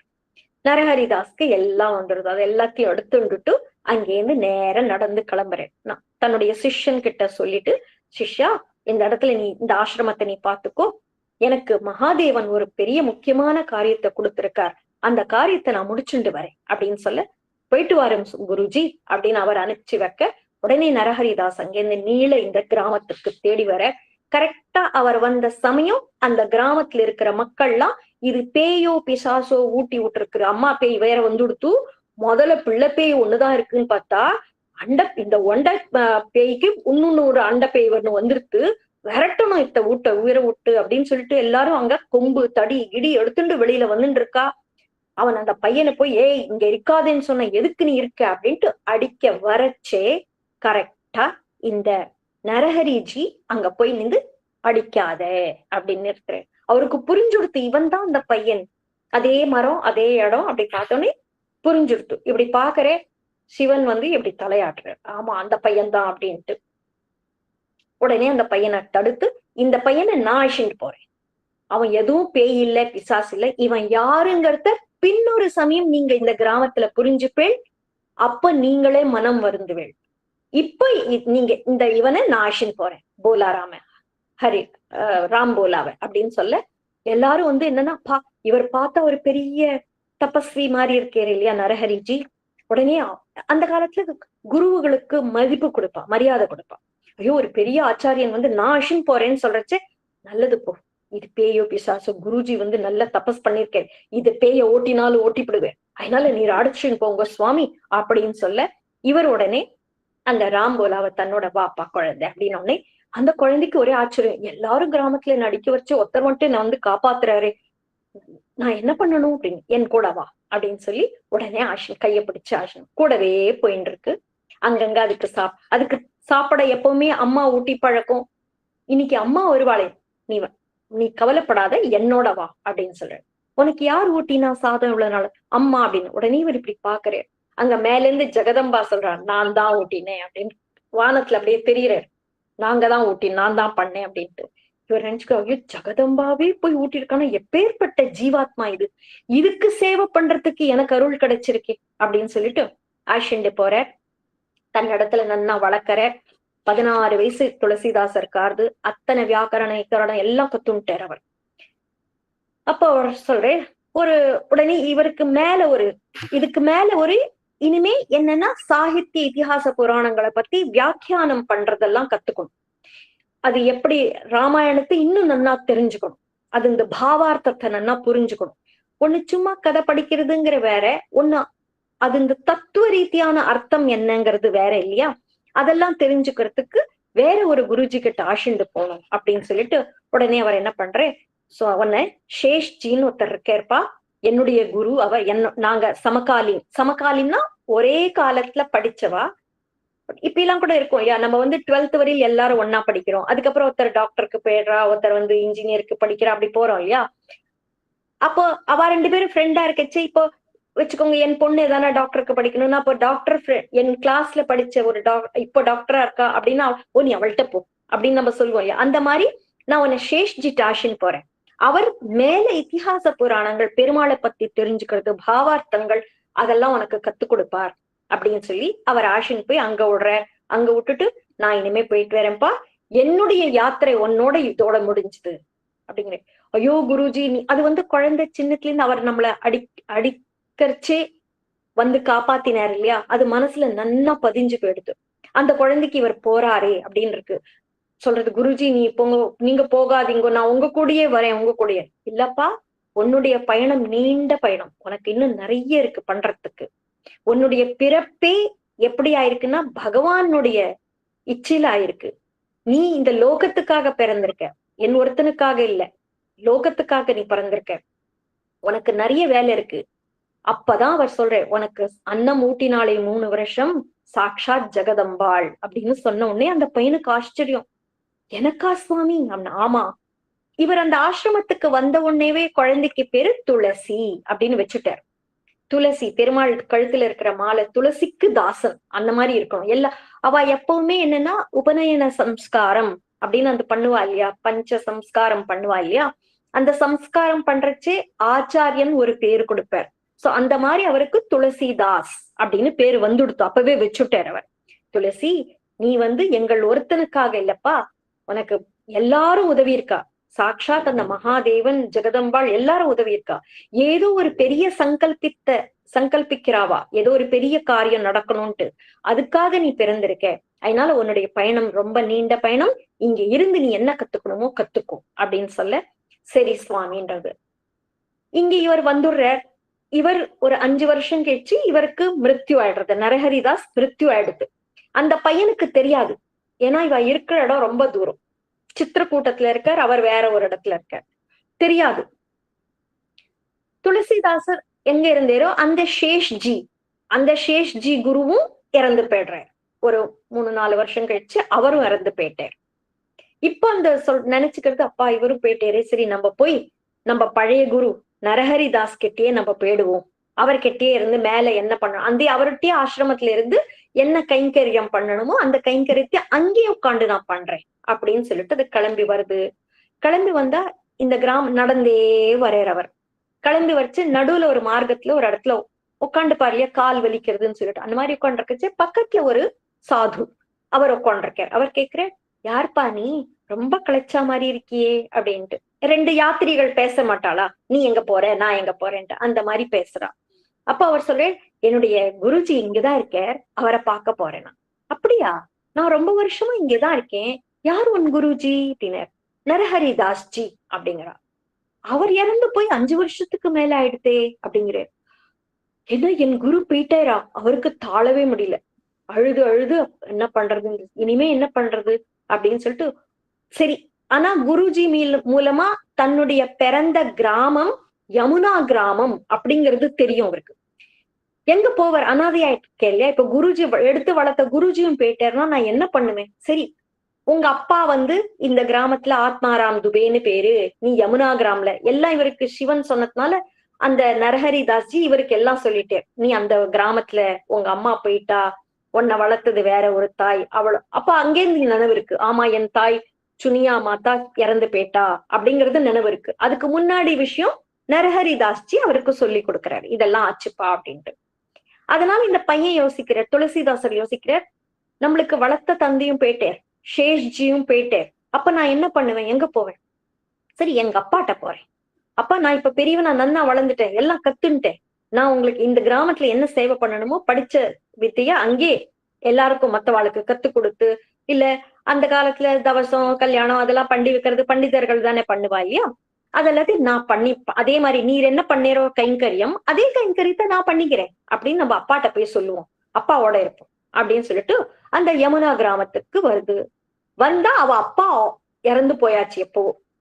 அதனால அந்த அப்பா என்ன எடுத்துன்னா, இதுக்கு நடுவுல ஒரு வாட்டி என்னாச்சுன்னா, இந்த பையன் எச்சல் எடுத்து, ஏதோ சாப்பாடு கிடைக்கல, மாத்தா ஊட்டுறதுக்கு முன்னாடி பசின்னு சொல்லிட்டு கிராமத்துல ஒரு எச்சல் எடுத்து சாப்பிடுறது. அத பார்த்துட்டு அந்த கிராமத்துல அவ அப்பா கிராமத்துக்கு போய், ஆத்மாராம் துபைட்ட உன் குழந்தை பாவம் எச்சல் எடுத்து சாப்பிடுறான், நீ அவனை எடுத்துக்கோ போ, சுனியா இறந்து போயிட்டா, நீ எடுத்துக்கோன்னு சொல்ற. அவர் சொல்ற, ஐயோ என் மனைவி உயிரை சாட்ட குழந்தை, எனக்கு அது வேண்டவே வேண்டாம்னு உடனே அந்த சன்னியாசி அவருக்கு சாபம் விட்டுடுறேன், உனக்கு ஆத்மா சாந்தமே அடையாது, இப்படி ஒரு மகா பாப்பியா இருக்கே, பெத்த குழந்தைய வளர்க்காத அப்பன் நீ, உனக்கு ஆத்மா சாந்தி அடையாதுன்னு சொல்லிட்டு போயிட்டார் அவர். அந்த சாபத்தினால என்ன ஆயிடுத்து, இப்ப இந்த கிராமத்துக்கு வந்தா அவ எல்லாரும் சொல்றா, ஓ ஆத்மாராம் துபே, எதுக்கு ஆத்மாராம் துபே வீட்டை நீ கேக்குற? அந்த வீடு அதோ இருக்கு பார், அது பாழடைஞ்சு போயிருக்கு, ஒரே ஒட்டடையும் விட்டடையுமா ஒடிஞ்சி கிடிஞ்சி, அந்த அந்த வீட்டுல யாரும் வசிக்கவே முடியாது, அப்படி இருக்கு. எல்லாரும் சொல்ற ஆத்மாராம் துபேக்கு அந்த வீட்டுல போனா ராத்திரியில ஏதோ அழற சத்தம் கேட்கறது அப்படிங்கிறா. இவர் என்ன பண்றாரு, போய் அங்க உட்காரு. அங்க வந்து ஆத்மாராம் துபேயோட ஆத்மா அழறது. ஐயோ எனக்கு கிடைக்கலையே, எனக்கு இந்த பூத உடல்ல இருந்து விடுதலை கிடைக்கலையே, விடுதலை கிடைக்கலையே, என்னை யாராவது காப்பாத்துங்கோ, யாராவது காப்பாத்துங்கோ அப்படின்னு குரல் கேட்கறது. இவர் பாக்குறாரு, அடாடா இது என் தகப்பனார்னா, என் குழந்தைக்கு நான் அநியாயம் பண்ணிட்டேன், எனக்கு விடுவு காலமே கிடையாதா, ஐயோ புத்திரனே, ஐயோ புத்திரனே அப்படின்னு சொல்ற குரல் கேட்கறது. இவர் பாக்குறார். உடனே அந்த ஊர்ல இருக்கிற பண்டிதர்களை எல்லாம் கூப்பிட்டு கேட்கிறார், இந்த நான் வந்து அவருடைய மகன் தான், நான் என்னதான் சுனியா எடுத்துன்னு போய் வளர்த்தா, நான் இப்ப எல்லாம் கத்துண்டு வந்திருக்கேன், இப்ப அவருக்கு ஆத்மா சாந்தி அடைய நான் என்ன பண்ணணும்னா, போய் காஷிக்கு போய் அவருக்கு ஒன்னு கயாக்கு போயிட்டு அவருக்கு பிண்ட பிரதானம் பண்ணிட்டு வா, அதுக்கப்புறம் வந்து இந்த ஹோம யஜ்யம் பண்ணு, எதனா பண்ணு, ராமாயணம் படி அப்படின்லாம் சொல்றா. அதே மாதிரி எல்லா காரியத்தையும் பண்றேன். அதுக்கப்புறம் சரி நான் இந்த கிராமத்தை விட்டு போறேன் அப்படிங்கிறாரு. அந்த ஆத்மா சாந்தி அடைஞ்சிடுத்து. அவ சொல்றா, நீங்க எதுக்கு கிராமத்தை விட்டு போகணும், இது உங்க வீடு தானே, இந்த வீடு நாங்க நன்னச்சத்தை மெழுகி பூசி கொடுத்துடுறோம், இதுலயே நீ இருந்துக்கோயேன். ஏன்னா இவர் ராமாயணம் படிக்கச்சே எல்லாரும் வந்து கேட்டா, இவர் பக்தியோட ராமர் கதையை சொல்லுவாருங்க, தான் குரு கிட்ட என்ன கத்துண்டோமோ அத சொன்னார். அவ எல்லாருக்கும் ரொம்ப பிடிச்சு போயிடுத்து. இதே வீட்லயே இருங்களேன் பண்டிட்ஜி அப்படின்னு சொல்றா எல்லாரும். சரி இதே வீட்லயே இருக்கேன்னு சொல்லிட்டு அங்கே அவ எல்லாரும் அந்த கிராமத்து மக்களே, ஒருத்தர் கல் எடுத்துன்னு வந்தா, ஒருத்தர் மண் எடுத்துன்னு வந்தா, அப்படியே ஒரு கச்சா வீடு அந்த மாதிரி கட்டி இதுல இருந்துக்கோ அப்படின்ட்டா. அங்கே இருந்துக்கிறார். இவர் ராமாயணம் சொல்ல சொல்ல எல்லாரும் நன்னா அழகா கேட்டுட்டு இருக்கா. அப்போ ஒரு நாள் என்ன ஆகுது, அந்த கிராமத்துக்கு யாரோ ஒரு யாத்திரி அவர் வந்துட்டு இருக்கார். அவர் யார் அப்படின்னு கேட்டா, அவருடைய பொண்ணு பேரு ரத்னாவலி அப்படின்னு பேரு.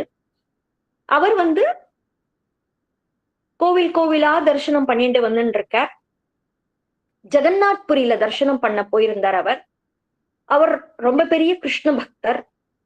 என் பொண்ணுக்கு கல்யாணம் ஆகலையே சுவாமி, எப்படி பண்ண போறேன் அப்படின்னு, இப்ப நீ போ. அவர் வந்து மாதா பக்தர், பார்வதி மாதா பக்தர். பார்வதி மாதாட்ட கோவிலுக்கு எல்லாம் சேவிச்சுட்டு பார்வதி மாதாட்ட வந்து, மாதா எனக்கு என் பொண்ணுக்கு கல்யாணம் ஆலையேன்னு நினைச்சு அவருக்கு சொப்பனம் வருது. நீ இப்போ போ, கிராமத்துல யார் ராமாயணம் சொல்லின்னு இருக்காளோ அவாதான் உனக்கு மாப்பிள்ள அப்படின்னு வந்துருத்து. ஜெகதம்பாள் பண்ணி வைக்கிறாரு. உடனே இவர் எழுந்துக்கிறார். அடாடா, இப்ப நான் ஒரு கிராமத்துக்கு போனா அங்க யார் ராமாயணம் சொல்றாளோ அவர் தான் எனக்கு மாப்பிள்ளைன்னா இப்போவே கிளம்புவோம் அப்படின்ட்டு அவர் கிளம்பிட்டார். அவர் பாட்டுக்கு நடந்துட்டே வர. அடுத்த நாள் போல நாருது. அந்த கரெக்டா இவ இந்த கிராமத்துக்கு தான் வந்தேர். அவர் வந்தா எல்லாரும் போயின்னு இருக்கா, குளிச்சுட்டு அதை வந்து சீக்கிரம் வா நாழி எடுத்து ஆரம்பிச்சுட்டு போடுது அப்படின்னு சொல்லிட்டே போயின்னு இருக்கா. இவர் கேக்குறேன், நீங்க எல்லாம் எங்க போறீங்கோ, இங்க எங்கன்னா ராமாயண கதை நடக்க போறதாடுற. அடா பார்த்தா புதுசா இருக்கு இந்த கிராமத்துக்கு, உனக்கு எப்படி தெரியும் எங்க கிராமத்துல ராமாயணம் நடக்கிறதுன்ட்டு? நான் இல்ல, நீங்கெல்லாம் பேசிண்டே போனேலே. ஆமா வா சீக்கிரம் வா ராமாயணம் கேட்கவா அப்படின்னா. இவர் போய் அங்க உட்காந்துக்கிற துளசிதாசரை பாக்குற. அட இதே மாதிரி தானே மாத்தா ஏதோ சொன்னா, ராமாயணம் படிக்கிற பையன் உனக்கு மாப்பிள்ளன்ட்டு. ராமாயணத்தை கேட்டுக்கிறார். கேட்டு முடிச்சுட்டாவட்டும் இவர் கோவில் அங்கேயே உட்காண்டிருக்கேன். துளசிதாசர் வெளியில வந்தார். துளசிதாசர் தானே இந்த இவர் கேட்கிறார், சுவாமி வணக்கம் அப்படின்றார். வணக்கம், என்னப்பா அப்படின்னா, எனக்கு என் பொண்ணு நீங்க கல்யாணம் பண்ணிக்கோங்க. துளசிதாசர், அடாடா, என் குரு முதல்ல சொன்னதே என்னன்னா மாட்டிக்காத, சம்சார வாழ்க்கையில மாட்டிக்காத அப்படின்னு சொன்னார். இவர் என்னடா கல்யாணம் பண்ணிக்கோங்கிறாரு. ஐயோ வேண்டாம்ப்பா, நான் கல்யாணம் எல்லாம் பண்ணிக்கிறதா இல்ல, சம்சார வாழ்க்கையில நான் மாட்டிக்கிறதால நீ போயிட்டு வா அப்படிங்கிறார். அவர் என்னன்னா சரின்னு பேசாம அங்கேயே உட்காந்துட்டார். கோவில்ல தன் கிராமத்துக்கு மாப்பிள்ளை விட்டு நான் போறது இல்லைன்ட்டு அங்கேயே உட்காந்துட்டார். இவர் எவ்வளவோ சொல்லி பாக்குறாரு. அவர் இப்ப சாப்பாடையும் விட்டார். அடாடா என்னடா பண்றதுன்னு பார்த்தாக்கா எல்லா கிராமத்து மக்களும் சொல்றா, உனக்குன்னு யாரும் இல்ல, கல்யாணம் பண்ணிக்கோ, உனக்குன்னு ஒரு குடும்பம் இது வேணும், இந்த குடும்பத்துல உங்க அப்பா வாழ்ந்த வீடு, இங்கே வாழ், மேல சந்ததிகள் உனக்கும் இருக்கட்டுமே அப்படின்னு எல்லா கிராமத்துல இருக்கிற பெரியவாள்லாம் சொன்ன உடனே இவர் என்ன பண்றாரு, சரி பண்ணிப்போம். அப்ப அவருக்கு தோன்றது, எனக்கு யாருமே இல்லையே நிஜமாவே அப்படின்ட்டு தோன்றது. எனக்குன்னு ஒருத்தர் இருக்கான்னு சொல்லிக்கிறதுக்கு வேணும், யாரும் இல்ல நான் அதை பாவம் அப்படின்னு எப்ப பார்த்தாலும் சொன்னா அது மனசுக்கு வருத்தமா இருக்கே, சரி பண்ணிக்கலாம் அப்படின்னு சொல்லிட்டு சரி சம்மதிக்கிறேன் அப்படிங்கிறார். அவருக்கு ஒரே சந்தோஷம், அப்பாடான்ட்டு உடனே கல்யாணத்தை பண்ணி வச்சுடுறார். கல்யாணத்தை பண்ணி வச்சாட்டு என்ன ஆகுதுன்னா, இந்த இவர் துளசிதாசர் தன் பத்னிய ஒரு நாள் கூட தன்னுடைய பிறந்த வீட்டுக்கு அனுப்பவே இல்லை. அவருடைய அந்த காலத்துல எல்லாம் எப்படின்னா, அதுவும் இந்த வடதேசத்துல அம்மா எப்பவுமே பொண்ணு வீட்டுக்கு வரமாட்டா. பொண்ணுதான் அம்மாவை போய் பாக்குற பழக்கம். அப்பா வருவார், வந்தாலும் பொண்ணு வீட்டுல சாப்பிட மாட்டாங்க. அந்த அந்த இதெல்லாம் இப்பயும் நடக்கிறது இங்க. பொண்ணு வீட்டுல சாப்பிட மாட்டா, அப்படி பொண்ணு வீட்டுல சாப்பிட்டா பைசா கொடுப்பா, அந்த மாதிரி எல்லாம் உண்டு, சில ரூல் உண்டு வாளுக்கு. அதனால கல்யாணம் ஆகி 5 வருஷம் எடுத்து அம்மா வந்து பார்க்கவே இல்லை தன் பொண்ணு. அவள் டெய்லி தன் பட்டி கிட்ட சொல்றா, ஒரு வாட்டி ஒரே ஒரு அரை மணி நேரத்துக்கு குழந்தைய ஆசைவாங்கோ, கல்யாணம் பண்ணி கொடுத்ததோட நான் பார்த்தது, அதுக்கப்புறம் பார்க்கவே இல்லை என் குழந்தைய அப்படின்னு சொன்ன உடனே அவர் வந்து துளசிதாசர்கிட்ட கேட்கிற. துளசிதாசர், இல்ல இல்ல நான் அனுப்புவேன், எனக்கு என்னன்னா அப்புறம் நான் வெளியில யார்கிட்டயும் தொட்டு சாப்பிடுறது இல்ல, எனக்கு அப்புறம் சாப்பாட்டுக்கு கஷ்டம், நான் சாப்பாட்டு பண்ணினாக்கா எனக்கு அப்புறம் ராம பஜனையில நாழி ஆயிடும், இது நீங்க அப்படிலாம் விரும்ப மாட்டீங்க இல்லையா அப்படிங்கிறார். பெண்டாட்டிக்கும் மனசுல தோன்றது, என்ன இது எப்பத்தாலும் இவர் என்ன அனுப்பவே மாட்டேங்கிறாரு, ஒரு நாளைக்கு கூட அனுப்ப மாட்டேங்கிறாரே. எல்லா பெண்ணுக்கும் தன் அம்மாவை பார்க்கணும்னு ஆசை இருக்கும் இல்லையா. அப்போ அவ கேக்குறா, என்ன சுவாமி என்ன நீங்க ஒரு நாள் கூட அனுப்ப மாட்டேங்கிறீரே அப்படின்னு. இல்ல, அவள் பேரு ரத்னாவலின்னு பேரு. ரத்னாவலி, எனக்குன்னு நீ ஒருத்திதான் இருக்க, அதனால உன்னை விட்டு பிரிய எனக்கு மனசு இல்ல, ஒரு நிமிஷம் கூட நான் உன்னை விட்டு பிரிய மாட்டேன், இதுவரையில் எனக்கு யாரும் எனக்குன்னு இருந்ததே இல்ல அப்படிங்கிறேன். அவ வந்து யோசிக்கிறா, ஓ இது அதீத பிரீத்தினால இவர் சொல்றார் அப்படின்னு நினைச்சுக்கிறா. ஒரு நாள் என்னாச்சு, இவர் ரெண்டு நாள் ராமாயணம் படிக்க அடுத்த கிராமத்துல கூப்பிட்டிருக்கா. இவர் அங்க போயிருக்கார். இந்த இடத்துல என்ன ஆகுதுன்னு கேட்டாக்கா, பின்னாடில இருந்து அப்பா வர. அப்பா வந்து அம்மா உன்னை பாக்கணும்னு சொல்றாமா, அம்மாக்கு உடம்பு சரியில்லை, அவர் வர எப்படி 2 நாள் ஆகுங்கிற, ஒரு நிமிஷம் வந்து பாத்துட்டு போயிடே அப்படின்னு சொல்ல, இவர் உடனே சரி அப்படின்ட்டு ரத்னாவலி கிளம்பி போயிட்டா. இங்க என்ன ஆகுது, அந்த கிராமத்துல ஏதோ ஒரு அசந்தர்ப்பத்தினால 2 நாள் நடக்க வேண்டிய ராமாயணம் நடக்கல, கேன்சல் ஆயிடுது. அவர் உடனே என்ன பண்ணார், நம்ம எதுக்கு இங்க 2 நாள் இருக்கணும், பத்னியை விட்டு ஒரு நாள் கூட நான் பிரிஞ்சு இருந்தது இல்லையே, நம்ம வீட்டுக்கே போயிடலாம்னு சொல்லிட்டு அவர் கிளம்பி வர. சாயங்காலம் ஆயிடுத்து அவர் கிளம்பி வந்தா வீடு திறந்திருக்கு. என்னடா வீடு திறந்திருக்குன்னு உள்ள போய் பாக்குறேன், அங்க கணத்தடியில போய் பாக்குறேன், துணி துவைக்கிற இடத்துக்கு போய் பாக்குறேன், ரத்னா ரத்னா ரத்னா ரத்னான்னு கூட்டுண்டே போறேன், எங்கேயுமே இல்ல. பக்கத்து வீட்டுல கேட்கிற, எங்க ரத்னானோ, ரத்னாவா தன் அம்மா ஆத்துக்கு போயிருக்கா அப்படிங்கிறா. வந்துருவோம் நாளைக்கு வந்துடுறேன்னு சொல்லிட்டு போயிருக்கானா. இவருக்கு மழை பெய்யுறது, கொட்டுற மழை, நன்னா இதுவா இருக்கு. இவருக்கு மனசுல கேட்கல, ஐயோ எங்க அம்மா நம்ம ரத்னா நம்மளை விட்டு போயிட்டாளே, இப்பவே அவளை நான் பார்த்தானும் அப்படின்னு சொல்லிட்டு அவர் அங்கேருந்து கிளம்பி போய் அந்த கிராமத்துக்கு, அவ அம்மா இருக்கிற கிராமத்துக்கு, நான் அந்த மழை, கொட்டுற மழை, அங்க தண்ணி ஓடின்னு இருக்கு, அதெல்லாமும் கண்டுக்கல அவர். நதியில வெள்ளம் ஜாஸ்தி, கண்டுக்கல, மிதந்துட்டே போறேன். போயிட்டு அடுத்த இதுக்கு போயிட்டு அங்க மரம், அந்த கதவு ராத்திரி 12 மணி ஆயிடுத்து. கதவை தட்டினா இவ ராத்திரி 12 மணிக்குதான் பயந்து போயிடுவான் அந்த காலத்துல எல்லாம் இல்லையா. அதனால கதவை தட்ட வேண்டாம், நம்ம அந்த மரம் இருக்கு, அந்த மரத்தினுடைய பிரான்ச் வந்து அந்த அவாழ்லாத்து மாடி வரையில் போயின்னு இருக்கு, அங்கேருந்து போய் மாடியில குதிச்சிடும் அப்படின்னு சொல்லிட்டு நேரா அந்த மரத்துல ஏறி அந்த பிரான்ச் வழியா இறங்கி அதுல குதிச்சு மனைவியினுடைய ரூம், அந்த ரூம்ல போய், ரத்னா நான் வந்துட்டேன், ரத்னா ரத்னா ஏந்திரு வீட்டுக்கு கிளம்பு அப்படிங்கிற. அவ ஏந்து இப்படி பாக்குறா, மொத்தமா தொப்ப கட்டையா நனைஞ்சு வந்திருக்க, எப்படி வந்து உள்ளன்னு கேக்குறா. எனக்கு கதவை இவ உள்ள சாத்திருக்கா, நான் அந்த மாடியில இருந்து குதிச்சேன் அப்படிங்கிறேன், அந்த பிரான்ச் வழியா ஏறி அங்கேருந்து தொப்புன்னு உள்ள குதிச்சேன் அப்படின்னு. அவ சொல்றா, இவ்வளோ என் மேல இருக்கிற ஆசக்திய இதுல ஒரு 10% இல்ல 1% நீ ராமர் மேல வச்சிருந்தீனாக்கா எவ்வளவோ முன்னேறி இருப்பியே, என்ன இது இப்படி இருக்கீங்க நீங்க, இவ்வளோ ஆசக்தியா ஒரு மனைவி மேல, ஒரு அல்ப சரீரத்தின் மேல, என்ன இப்படி இருக்கீங்க நீங்க அப்படின்னு கேட்டா. அது கேட்ட உடனே அவர் என்ன பண்றாரு, இப்படின்னு பாக்குறார். அப்பதான் அவருடைய ஆச்சாரியன் குரு சொன்ன வார்த்தை ஞாபகம் வருது, சம்சாரத்துல முழுகினா பக்தி போயிடும் உனக்கு அப்படின்ட்டு வருது. நீ வந்து பிறந்ததே சம்சாரத்துல ஜனவிருத்தி பண்றதுக்காக, சந்தான விருத்தி பண்றதுக்காக நீ பிறக்கல. உன்னுடைய பிறப்பே எதுக்காக அப்படின்னு கேட்டா, பெரிய காரியம் இருக்கு, அதை நீ பண்றதுக்காக தான் உன்னுடைய ஜனனம், அதனால ஞாபகம் வச்சுக்கோ அப்படின்னு சொல்லியிருக்க நரஹரிஜி. அந்த இது கேட்ட உடனே அது இப்போ ஞாபகம் வருது, அடாடா ஆச்சாரியன் சொன்ன வார்த்தையை நான் கேட்கலையே, அதனால்தான் எனக்கு இப்படி நிலைமை ஏற்பட்டதோ அப்படின்னு வருது. உடனே என்ன பண்ணாரு, அப்படியே வெளியில போறார். அப்படியே மழையிலேயே வெளியில போயிட்டே இருக்கு. இங்க ரத்னாக்கு என்ன நடக்குது, ஒரு ஒரு கொஞ்ச நேரம் கழிச்சு அவளுக்கு, ச்சே நான் ஏன் இப்படி பேசினேன், என்கிட்ட அதீத பிரீத்தின்னு நினைச்சிருக்கலாமே, அத ஒரு நல்ல விதமா எடுத்துட்டு இருக்கலாமே. யாரு என்ன பார்க்க வந்தா, என்னுடைய பத்தி தானே, அதுக்கு நான் ஏன் இப்படி பேசினேன். உடனே தன் தம்பி எழுப்புறா, தம்பி அவர் வந்தார், நான் அவரை எப்படியா சொல்லி அனுப்பிச்சுட்டேன், போய் அவரை கூட்டின்னு வா போ அப்படிங்கிறா. இந்த மழையில அப்படியே வெளியில போயிட்டார் அவர். நான் சொன்னதுனால அவருக்கு கோபம் வந்துருத்தோ என்னமோ தெரியல, போய் கூட்டின்னு வா அப்படிங்கிறா. அவர் ஓடுற தம்பி ஓடி போய் துளசிதாசர் கிட்ட சொல்ல, வாங்கோ ஜமாய் ராஜா, ஜமாய் ராஜானா மாப்பிள்ளையே அப்படின்னு சொல்றோம் இல்லையா, மாப்பிள்ளை தப்பா எடுத்துக்காதீங்க, நீங்க வாங்கோ வீட்டுக்கு வாங்கோ அப்படின்னு கூப்பிட, அவர் சொல்றேன், இல்லப்பா எனக்கு நான் தெளிஞ்சுட்டேன், இப்போ வேண்டாம், இந்த சம்சாரத்துல இனிமே நான் இருக்க விரும்பல அப்படின்னோடனே ரத்னாட்ட போய் சொல்றாரு, வரமாட்டேங்கிறாரு. அவ தன் அப்பாவையும் அனுப்புறா, போங்கோ நீ கேட்டுவான்ட்டு. உடனே ஓடி வரா, மாட்டேன்ட்டு. ரத்னா கிட்ட வந்து சொல்ற, அவர் வரல, எனக்கு ரத்னா மேல எனக்கு எந்தவித கோபமும் இல்ல, அவ எனக்கு குருவா இருந்து ஒரு நல்ல உபதேசம் கொடுத்துருக்கா. இந்த இந்த சம்சார லோகத்துல இருக்கிற இந்த ஆசைய 1% நான் பகவான் மேல வச்சிருந்தேனாக்கா இந்த சம்சார சாகரத்திலிருந்து நான் வெளிப்பட்டிருப்பேனே அப்படின்னு எனக்கு இப்ப புரிஞ்சுடுத்து. அவ சொன்னது கரெக்ட், அவ சொன்னதை நான் குரு வாக்கியமா எடுத்துக்கிறேன் அப்படின்னு சொல்லிட்டு அவர் பாட்டுக்கு நீ போகிறேன். இங்க வந்து இவ சொல்றா, அவர் வரலமான்ட்டு. அந்த க்ஷணமே ரத்னாவலிக்கு என்ன எடுத்துனா, ஐயோ நான் சொல்லி அவர் போயிட்டேரே, வீட்டை விட்டு போயிட்டேரே, ஒரு நல்ல சத்புருஷன், என் புருஷன் வந்து எப்பேற்பட்ட தங்க மாணிக்கம், அவர் என்னமா ராமாயணம் சொல்வார், என்னமா இதுவா இருந்த, ஒரு பலனையும் எதிர்பார்த்து என் கைப்பிடிக்கல, இன்னி நாள் வரையில் என்ன ரொம்ப சந்தோஷமா தான் வச்சிருந்தார், ஆனா நான் ஒரு வார்த்தை இப்படி சொல்லிட்டேனே அப்படி நினைச்சு அந்த க்ஷணமே அவ உயிர் போயிட்டா. அவ உயிர் போனாவட்டும் அவரை வந்து துளசிதாசர்ட்ட எல்லாரும் ஓடி வந்து சொல்றா, அவ போயிட்டா அப்படின்னு, நீங்களே சம்ஸ்காரமும் பண்ணிடுங்கோ அப்படின்ட்டு. அதுக்கப்புறம் மனசு விரக்தி ஆயிடுச்சு துளசிதாசருக்கு. நீங்களே சம்ஸ்காரமும் பண்ணிடுங்கோ, நான் இனிமே இந்த இந்த இந்த நித்திய கடன்கள்ல இருந்து நான் வெளியில வந்துட்டேன் அப்படின்ட்டு அவர் போயிட்டு. அப்படியே இங்கே வா ரத்னாவலிக்கு அந்திம சம்ஸ்காரம் எல்லாரும் வீட்டுல அண்ணாவும் அப்பாவும் சேர்ந்து பண்ணிடுறா. ஐயோ ஒரு நாள் பொண்ணு பார்க்க நம்மள வந்து அவள் பேடவே போயிட்டாளே, நிரந்தரமா பார்க்க முடியாத போயிட்டாளே அப்படின்னு அம்மாவுக்கு ரொம்ப வருத்தமா இருந்தது.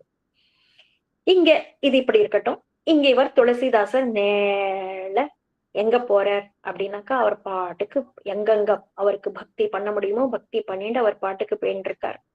ஒரு இடத்துல ஒரு கிராமத்து வழியா போச்சு, ஒரு மரத்துக்கு கீழே உட்காந்து பெருமாளை ராமநாமத்தை உட்காந்து ஜபிச்சுண்டு சொல்லிட்டு இருக்காரு. அந்த கிராமத்துல என்ன ஆறுதுன்னு கேட்டா, நிறைய குழந்தைகள் இருக்கா. அந்த குழந்தைகள்லாம் என்ன பண்றான்னா, மரத்து மேல உட்காந்து கல்லு போடுறா இவர் மேல. அப்புறம் இவரை சுத்தி சுத்தி வந்து எல்லாரும் கையடிச்சு குடுமி பாரு அப்படின்னு இந்த கேலி பண்ணுவா இல்லையா, அந்த மாதிரி குழந்தைகள் எல்லாரும் கேலி பண்றா.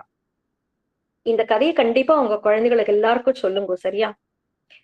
குழந்தைகளை கேலி பண்றா. இவ பண்டிதன் பாரு எப்படி இருக்காரு, வேஷ்டி கிழிஞ்சிருக்கு, சட்டை கிழிஞ்சிருக்கு, குடுமி தொங்கின்னு இருக்கு, திலக்கம் எப்படி இட்டு இருக்கா அப்படின்ட்டு எல்லாரும் கிண்டல் கேலி பண்ணி பண்றா. இவர் கண்ணு முழிச்சு, இவருக்கு அந்த தியான பங்கம் ஆறுது, அதனால கண்ணு முழிச்சு பாக்குறாரு. ஆனா கோபம் வரல இவருக்கு. எழுந்து போலான்னு பார்த்தா அந்த குழந்தைகள் இவர் எழுந்து போக விடாத சுத்தி சுத்தி இவர் ஏந்த உடனே ஏன் இப்படி பண்றோம், என்ன தியானம் பண்ண விடுங்கன்னு சொன்னோடனே மத்த குழந்தைகள்லாம் போயிடுறது. ஆனா ஒரே ஒரு குழந்தை மட்டும், அந்த குழந்தை பேரு ஹரிராம் அப்படின்னு பேரு. ஞாபகம் வச்சுக்கோங்க இந்த ஹரிராம்ன்ற பேரை, ஏன்னா பின்னாடி வரும் இத பத்தி. ஹரிராம் அப்படிங்கிற குழந்தை, அந்த குழந்தை என்ன பண்றது, கிண்டல் அடிச்சு நன்னா பண்ணி இவரை நன்னா சட்டையெல்லாம் இழுத்து, வேஷ்டியை இழுத்து, குடுமியை இழுத்து, நன்னா இவரை புஸ்தகம் அக்கலக்குத்துல வச்சுட்டு இருக்கார், அந்த புஸ்தகத்தையும் இழுத்து எல்லாம் பண்றது. அவர் என்ன பண்ற, மெதுவா எடுத்து ஒன்னும் சொல்லல, அங்கேருந்து கிளம்பி போயிடுற. இந்த கேரக்டர் ஹரிராம் கேரக்டரை ஞாபகம் வச்சுக்கும், கொஞ்ச நாளில இதை பத்தி வரும். இவர் எப்படி போயிட்டு இருக்கார். போய் சரி அங்க ஒரு கிராமத்துல அவருக்கு போன உடனே பசிக்கிறது, என்னடா பண்ணலாம், யாருக்கிட்டயானா அது பகுஜன பிக்ஷையா வாங்கி சாப்பிட்டுதான் பழக்கம் இவருக்கு. என்ன பண்ணலாம் அப்படின்னு பாக்குறேன். அந்த கிராமத்துல போய் இங்க ஏதாவது எனக்கு போஜனம் கிடைக்குமா, யாராவது தர்மசாலை நடத்துறாளா அப்படின்னு. அங்க ஒரு மாதா போடுறா, நீங்க போய் அங்க சாப்பிடலாம் அப்படின்னு சொல்ல, உடனே இவர் அந்த அந்த குடிசைக்கு போற. அந்த குடிசையில மாதா மாதா அப்படின்னு கூப்பிடுறேன். அந்த மாதா பேரு சாரு குவரி, சாரு குவரி அப்படின்னு பேரு அந்த மாதா பேரு. அந்த மாதா சொல்றா, வெளியில வந்து பாக்குறேன், ஓ வாங்கோ சுவாமி வாங்கோ, நான் இப்பதான் சமையல் பண்ணி நான் வந்து பெருமாளுக்கு நைவேத்தியம் பண்ணிட்டு, அவ எப்பவும் டெய்லியும் பெருமாளுக்கு நைவேத்தியம் பண்ணிட்டு யாரான ஒருத்தருக்கு சாப்பாடு கொடுத்துட்டு சாப்பிடுற பழக்கம் அவளுக்கு. இப்பதான் நைவேத்தியம் பண்ணி யாரானா ஒருத்தருமே வரலையே, எப்ப வருவான்னு நினைச்சே நீர் வந்துட்டீர் வாரும் அப்படின்னு உள்ள கூப்பிடுறான். இவருக்கு ஒரே ஆச்சரியம், என்ன யாருன்னே தெரியாம உள்ள வான்றாளே அப்படின்ட்டு, என்ன உள்ள வரலாமா மாதா, வாங்கோ சுவாமி அப்படின்னு கூப்பிட்டு உட்கார வச்சு ஒரு இலைய போட்டு அதுல என்ன போடுறா அப்படின்னா ஒரு காஞ்ச ரொட்டி ஒண்ணு. ஏன்னா அவள் ரொம்ப பரம ஏழை. காஞ்ச ரொட்டி, கீரைய அப்படியே சத்த வதக்கி இருக்கா, அவ்வளவுதான். அதை அப்படியே எடுத்து போடுறான். சாப்பிடுங்க சுவாமி அப்படின்னு மனசு குளிர சொல்லிட்டு அவள்கிட்ட விசிறி கூட இல்லை, அந்த வாழை இலையை இப்படி கீரா கீத்தி அதால இவருக்கு விசிறான். சுவாமி என் குடிசை ரொம்ப வேர்க்கும், நான் உங்களுக்கு விசிறேன் அப்படின்னு சொல்லிட்டு இப்படி விசிறான். நீர் சாப்பிடும் சுவாமி அப்படின்னா. துளசிதாசர் உக்காண்ட இல்லையா, இப்படியே பாக்குற அந்த கிராமத்தை, அந்த அந்த வீட்டை மொத்தத்தை இப்படி பாக்குற. அங்க என்னன்னா ஓரத்துல இந்த காந்திஜி வச்சுன்ற பேரு சர்க்கா இல்லையா, அதுக்கு தமிழ்ல எனக்கு ராட்டினம், ராட்டினத்தை அந்த மூலையில வச்சிருக்கு. அதுல கொஞ்சம் பஞ்சு நூத்து அதுல என்ன இது பண்ண நூல் என்ன வருமோ அதை கொண்டு போய் அவ ஒரு இடத்துல கடையில கொடுப்போம். அந்த நூலுக்கு அவர் அரிசி கோதுமை எதானா என்ன ஒரு பிடிச்சப்படி அரிசி ஒரு பிடிச்சப்படி கோதுமை ஏதோ கொடுப்பார். அதை கொண்டு அவ அன்னைக்கு என்ன சமையல் ஒரு கீரை கட்டு அது மாதிரி ஏதோ வாங்கி அது அன்னைக்கு என்ன சமைக்க முடிஞ்சதோ 2 ரொட்டி பண்ணிருக்கா, அந்த கீரை தாக்குண்டு வதக்கி இருக்கா, அதை எடுத்து இவருக்கு போட்டா. அவர் இப்படி பாக்குறேன். பார்த்துட்டு மாதா உனக்கு எதானா வேணும்னா சொல்லுதான் தரேன் அப்படிங்கிறா. நீங்க என்ன தருவேல் சுவாமி, உமக்கிட்ட என்ன இருக்கு கொடுக்கறதுக்கு அப்படின்னு அவ சிரிச்சுண்டு பேசுறா. உண்மையா தானே, இவர்கிட்ட என்ன இருக்கு, இவரே பிக்ஷை வாங்கி சாப்பிட்டு இருக்கே. அப்ப இவருக்கு தோன்றது, அடாடா மாதா சொல்றது கரெக்ட் தானே. அப்ப அவர் சொல்ற, இல்ல மாதா, நான் இவ்வளவு நாளா என்னுடைய ஆச்சாரியன் கிருப்பையினால எனக்கு சில என்கிட்ட எப்படின்னாக்கா ஒரு தெய்வீக குணம் வந்திருக்கு. யாருக்கான நான் அவளுக்கு அந்த தீட்சை கொடுத்தேன்னா அவ நன்னா ரொம்பி செல்வந்தனா இருப்பா. எனக்கு செல்வம் தேவையில்லை, ஆனா உனக்கு நீ வரவாளுக்கெல்லாம் சாப்பாடு போடுறியே, உனக்கு அதை நான் கத்து கொடுக்கறேன் அப்படிங்கிறா. இல்ல சுவாமி எனக்கு இதே அது வந்துருச்சுன்னா அப்புறம் அதை வேற நான் வந்து எனக்கு கர்வம் வந்துரும், வேண்டாம், எனக்கு என்ன இருக்கோ போறோம், இதுல என்ன இருக்கோ நான் யாருக்கான ஒருத்தருக்கு ஒருவேளை சாப்பாடு போட முடியறதா அது போரும் சுவாமி, நான் ரொம்ப நிம்மதியா சந்தோஷமா இருக்கேன் சுவாமி அப்படிங்கிறா. இவர் அந்த ரொட்டியும் கீரையும் நன்னா சாப்பிடுறேன். மாதா இதுல ரொம்ப ஏழ்மையான சாப்பாடா இருக்கலாம் இது, ஆனா இதுல இருக்கிற இந்த அன்பு பாசம் உன்னுடைய பக்தி, பக்தர்களுக்கு போடணுங்கிற பக்தி, அது எனக்கு வயிறு ரொம்ப எடுத்து. இன்னைக்கு நான் உனக்கு ஆசீர்வாதம் பண்றேன், உன் குடிசையில என்னைக்குமே சாப்பாட்டுக்கு பஞ்சமே இருக்காது, நிறைய வாரி வாரி நீ கொடுப்ப எல்லாருக்கும் அப்படின்னு. நம்ப மாட்டேங்கோ, அவர் குடிசையில அப்படியே அங்க இருக்கிற சட்டி பானைலாம் அரிசி கோதுமை பருப்புகள் எல்லாம் ரொம்ப போயிடுதான் தானேவே. அது எடுக்க எடுக்க அதுக்கப்புறம் அந்த சாரு குபரிக்கு கதம், அதாவது காலியானதே கிடையாது. அவ தாராளமா தண்டியா வரவாளுக்கெல்லாம் நிறைய சாப்பாடு பண்ணி கொடுத்தாலும். அந்த இடத்த விட்டு இவர் கிளம்புறார். கிளம்பிட்டு 1631 அதுக்கப்புறம் ஜெகநாத்புரி போறார். ஜெகநாத்புரி போயிட்டு அங்க அவருக்கு வந்து இந்த ராமாயணத்தை எழுதலாம் அப்படின்னு தோண 1631 ராமாயணம் எழுத ஆரம்பிச்சார். எழுத ஆரம்பிச்ச அந்த ஒரு குடிசையில எழுதுறார் இவர். எழுதிட்டு ராத்திரி படுத்துக்கிறார். அது அப்பெல்லாம் ஓலைகள்ல தான் எழுதுவா. எழுதிட்டு படுத்துக்கிறார். படுத்துட்டா என்ன எழுதுறதுன்னு கேட்டாக்கா அடுத்த நாள் காலத்தால காணாம போயிடுறாரு. என்னடா நான் இங்கதான் எழுதி வச்சேன் காணாம போயிடுத்துன்னு வந்து தேடுறார். வெளியில ஒரு அவருக்குன்னு இப்போ இவர் இதுக்கு நடுவுல ஒரு சீன் சொல்ல மறந்துட்டேன். இவர் ஆச்சாரியன் சேஷாஜி கிட்ட இருக்கிறச்சே என்ன ஆகுதுனாக்கா, சில சிஷ்யர்கள்லாம் வெளியில அந்த அதாவது மலமூத்திர விசர்ஜனத்துக்குன்ட்டு அப்பெல்லாம் இந்த மாதிரி டாய்லெட் எல்லாம் கட்டி இருக்க மாட்டான். அந்த கிராமத்துல அப்படியே மரங்கள் இருக்கிற நடுவுல போயிட்டு வந்துருவா. அந்த மாதிரி சிஷ்யர்கள் போச்சு. அங்க வந்து ஒரு பேய் வந்து பயம்படுத்தின்னு இருந்தது அவளை. அப்ப அவள்லாம், ஐயோ எங்களுக்கு மலமூத்திர விசர்ஜனத்துக்கு போகிறா, காத்தால 4 மணிக்கு ஏந்து போகணும்னா பயமா இருக்கும், சூரிய வெளிச்சம் இல்லைன்றதுனால. அப்போ அவர் வந்து சொல்றேன், கவலைப்படாதீங்க, உனக்கு என்ன, நீ பயப்பட மாட்டியா, நீ போய் பாரு அப்படின்ற. உடனே இவர் போய் பாக்குறாரு. அந்த பூதம் இவருக்கு கண்ணுக்கு தெரியுது. அந்த பூதம் சொல்றது, ஐயோ எனக்கு ஒண்ணும் பண்ணவே பயப்படுத்தவே முடியலையே எப்படி அப்படிங்கிற. இவர் வந்து பேசாம நீ யாரையும் எங்க ஆசிரமத்துல இருந்து வர குழந்தைகளை யாரையும் பயப்படுத்தாதே அப்படின்னு சொல்லிட்டு இவர் பாட்டுக்கு வந்துட்டார். அவள்லாம் கேக்குறா, என்ன நீ காட்டுக்கு போய் பயப்படாம ஜாலியா வரிய எப்படி அப்படின்னா. ஒண்ணும் பண்ணாது, நீங்க போங்கோ அப்படிங்கிறா. இல்ல இல்ல, நீ ஏதோ மந்திரம் சொல்லியிருக்க, அந்த மந்திரத்தை எங்களுக்கு எழுதி கொடு அப்படிங்கிறா. அப்பதான் இவர் என்ன பண்ற, இவாள் நம்பிக்கைக்காக சரி அப்படின்னு சொல்லிட்டு அந்த கிராமத்துல ஹனுமான் சாலிசா இவர் எழுதினார். சேஷாஜி கிட்ட இருக்கிறச்சே அந்த ஆசிரமத்துலதான் இவர் ஹனுமான் சாலிசா எழுதினார். அதை எழுதி இந்தாங்க, இதை வச்சுக்கோங்க. அதுல ஒரு லைன் வருது இல்லையா, பூத் பிசாச் நிக்கட்டு நஹி ஆவே மகாவீர் ஜப் நாம சுனாவே, அப்படி வருது இல்லையா. இதை சொல்லிண்டே போங்க, அந்த பூதம் பேயெல்லாம் உங்களை ஒண்ணும் பண்ணாதுன்னு சொல்ல. அதுக்கப்புறம் அவன் அந்த ஸ்லோகத்தையே படிச்சுட்டு போவாளாம். அந்த அந்த பேய் பூதம் துளசிதாசருடைய அருளால அதனை எடுத்து போயிடுது. இவர் தண்ணி எடுத்து தெளிக்கிறார், அது போயிடுறது. அதனால ஹனுமான் சாலிசா அப்போ கொஞ்சம் பிரசித்தி ஆயிடுது. இது சொன்னா பேய் பூதங்கள் பேடுங்கிறதுனால பிரசித்தி ஆயிடுது. அப்போ இந்த 1631 ராமாயணம். அதனால இவர்கிட்ட என்ன ஆயிடுச்சுன்னா, அங்க அக்கம் பக்கம் நீங்க தான் ராமாயணம் இது ஹனுமான் சாலிசா எழுதினேரா அப்படின்லாம் கேட்டுண்டு வர ஆரம்பிச்சா. ராமாயணம் எழுதுறதுக்கு நான் உங்களுக்கு உதவி பண்றேன், என்ன வேணுமோ சொல்லுங்க, என்ன கேளுங்கன்ட்டு அங்க இருக்கிற சிஷ்யர்கள் கொஞ்சம் பேர் சேர்ந்து வந்துட்டா. ஆசிரமத்தை கொடுத்தா இங்க உட்காந்து எழுதுங்கன்னு பார்த்தா, அடுத்த நாள் இவருக்கு எழுதின ராமாயணத்தை காணல. என்னடா யார் எடுத்துன்னு போயிடுறான்ட்டு 2-3 நாள் பாக்குற. அன்னைக்கு அழுகியே வந்துட்டு உட்காந்து ஓன்னு அழ ஆரம்பிச்சுட்டு, என் ராமாயணத்தை யாரோ எடுத்துன்னு போயிடுறாளே அப்படின்ட்டு. பார்த்தா சிவனும் பார்வதி 2 பேரும் வந்துட்டா. அவர் எதிர பிரத்யக்ஷமா வந்து துளசி அப்படின்னு கூப்பிடுறா. சுவாமி நீங்களாண்ணா, எதுக்கு அழறேனா, இங்கதான் வச்ச ராமாயணம் காணும் சுவாமி, நீர் தான் சொன்னேர் என்னுடைய பிறவி பக்தர்களுக்காக அப்படின்ட்டு. நான் என்ன பண்ணட்டும் அப்படின்னா, நீ அதை சமஸ்கிருதத்துல எழுதின, நான் தான் எடுத்துன்னு போனேன் அப்படின்னு. ஏன் சுவாமி இந்த விளையாட்டு உமக்கு அப்படின்னா, நீ சமஸ்கிருதத்துல எழுத வேண்டாம், சமஸ்கிருதத்துல ஆல்ரெடி முதல்லயே வால்மீகி எழுதியாச்சு, திருப்பி அதையே எழுதுறதுக்கு நீ வால்மீகி ரூபத்துல இருக்குச்சு, நீ எழுதியாச்சு, அதையே இதுக்கு எழுதணும். இப்போ நீ இந்த சாதாரண லோக மக்கள், அதாவது அந்த கிராமத்து மக்கள் தானே இந்த பக்கம் இருக்கிறவா இல்லையா உத்தரப்பிரதேசத்துல, இவாளுக்கெல்லாம் ஏதா எல்லாரும் சமஸ்கிருதம் படிக்க மாட்டேங்கிறா, கலியுகத்துல எல்லாரும் சமஸ்கிருதம் படிக்க மாட்டேங்கிறா, நீ அவதி பாஷையில எழுது, அவளுடைய அந்த பேசுற பாஷை அதை நீ எழுதினா அது அவளுக்கு ஈஸியா புரியும், படிக்க முடியும், அதையே நீ எழுதுன்னு சொல்ல. அப்போ உடனே சரி சுவாமி நான் அப்படியே எழுதுறேன் அப்படின்னு சொல்லி சிவனும் பார்வதியும் சொன்னத்தின் பேரில் தான் அவர் அவதி பாஷையை எழுதியிருக்கார்.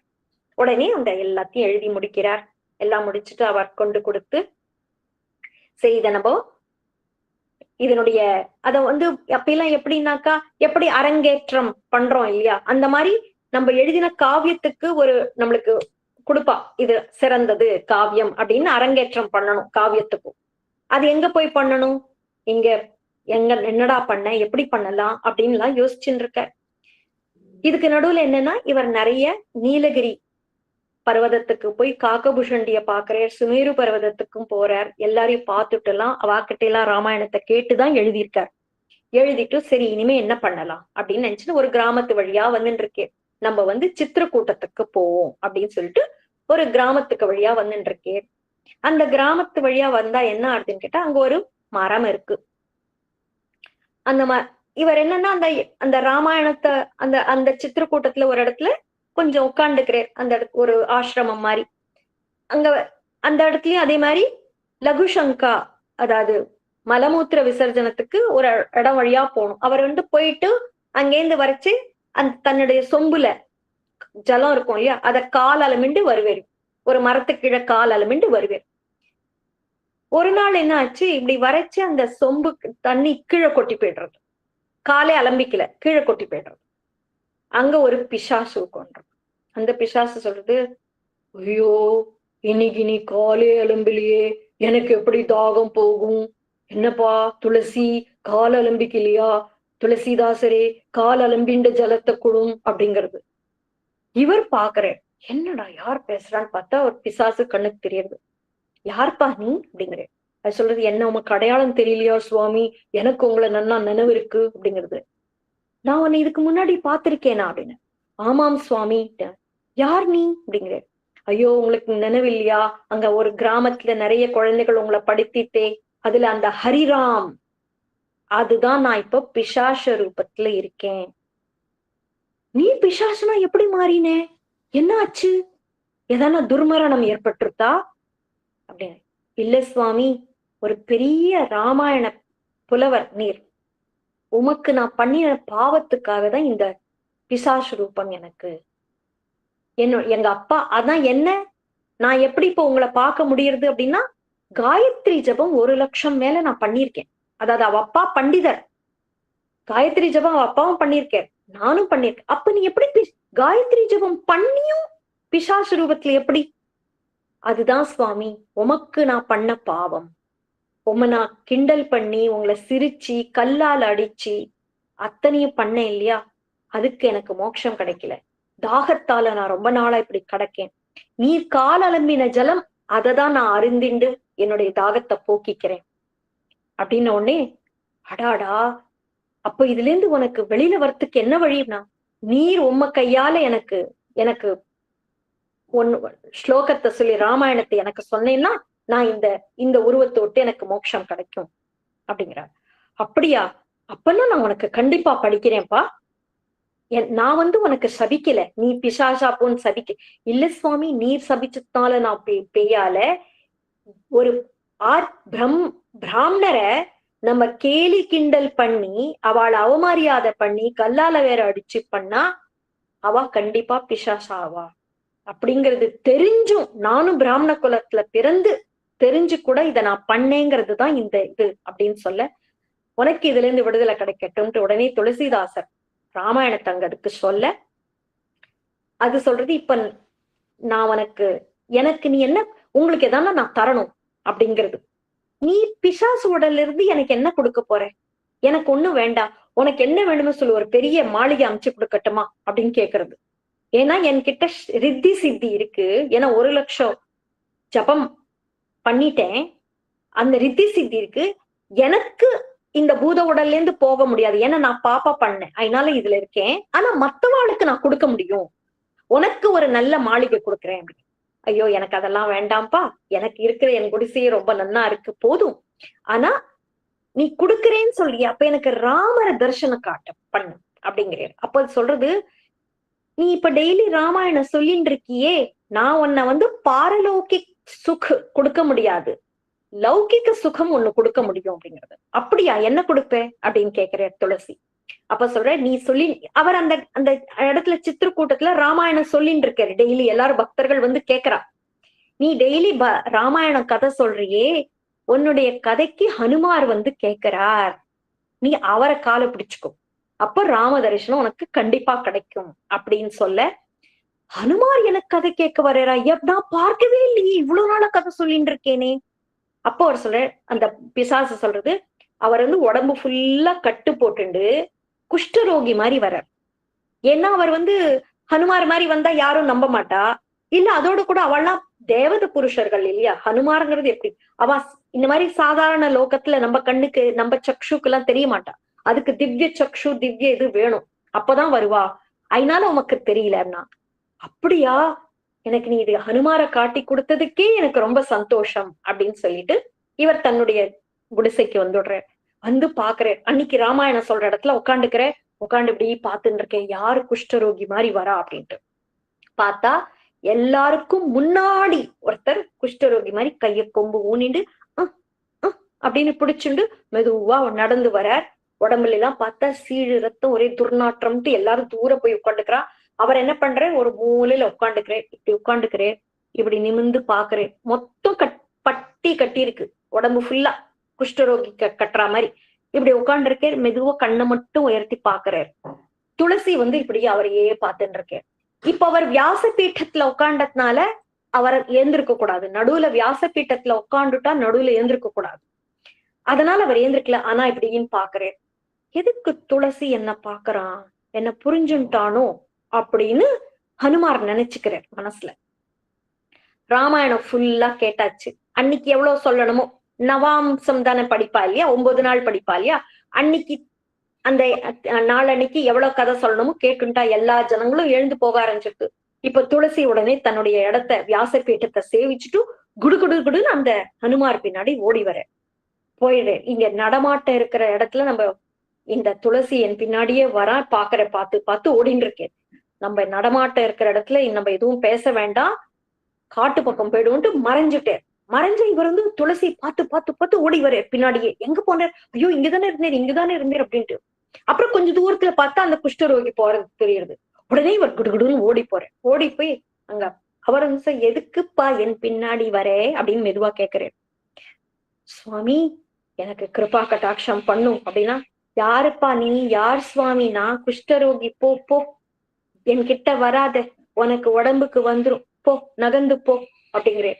இல்ல சுவாமி, நீர் தான் எனக்கு தெரியும், ஹனுமந்தா நீர் தான் எனக்கு தெரியும்ட்டு காலை பிடிச்சு என்ன உற்றாதே, எனக்கு ராமரை காட்டு, சீதாராம காட்டு, சீதாராம காட்டுன்னு காலை பிடிச்சு நடறாரு. அப்போ உடனே பெருசு உருவத்துல ஹனுமார் கதாதாரியாக அவருக்கு காட்சி கொடுக்கிறார் ஹனுமார். அப்போ அவர் பாக்குறார், நன்னா மொத்த தரிசனம் அவரை நன்னா திவ்யமா சேவிச்சுட்டு சொல்ற, உனக்கு என்ன வேணும் கேளு துளசி, நான் கொடுக்கறேன் அப்படின்ன உடனே, எனக்கு பட்டாபிஷேக ராமனை சேவிக்கணும். இப்ப பட்டாபிஷேக ராமன்னா என்ன? அதாவது ராமர், சீதை, விபீஷணன், அங்க இருக்கிற மத்த வானரங்கள், அப்புறம் 4 அண்ணா தம்பி, அதாவது லக்ஷ்மணன் பத்னி, பரதன் பத்னி, அது மொத்த பரிவாரத்தோட அத்தனை பேரோடையும் இன்க்ளூடிங் ஹனுமார் இல்லையா, அத்தனை பேரோட அத்தனை பட்டாபிஷேகம் நடந்த இடம், அதை நான் சேவிக்கணும்னு சொல்லிட்டேன். துளசி நீ ரொம்ப கெட்டிக்காரனா இருக்கியே, ஒரே இதுல அத்தனை பேரையும் சேவிக்கணும்னு கேட்டுட்டியே, கொடுத்தோம் அப்படின்னு சொல்லிட்டார். இவருக்கு ஒரே சந்தோஷம். உடனே மறைஞ்சு போயிடுறார் ஹனுமார். இவர் அங்கேருந்து திரும்பி வர வழியில என்ன ஆடுதுன்னு பார்த்தா, ஒரு பாம்பு, வெள்ளை கலர்ல பாம்பு கிடக்கு. என்னது அசையாம ரவுண்டா படுத்துன்னு இருக்கு. என்னது இது அசையாம படுத்துன்னு இருக்கே, அது என்ன இடம்னு கேட்டாக்கா லக்ஷ்மண் கடி அப்படிங்கிற ஒரு இடம்.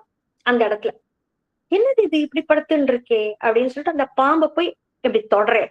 தொட்டா அது ஒரு ரிஷியா இருக்கு.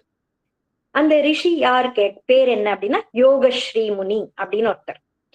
அவர் உடனே, சுவாமி உம்மால எனக்கு இந்த சரீரம் கிடைச்சது அப்படின்னு.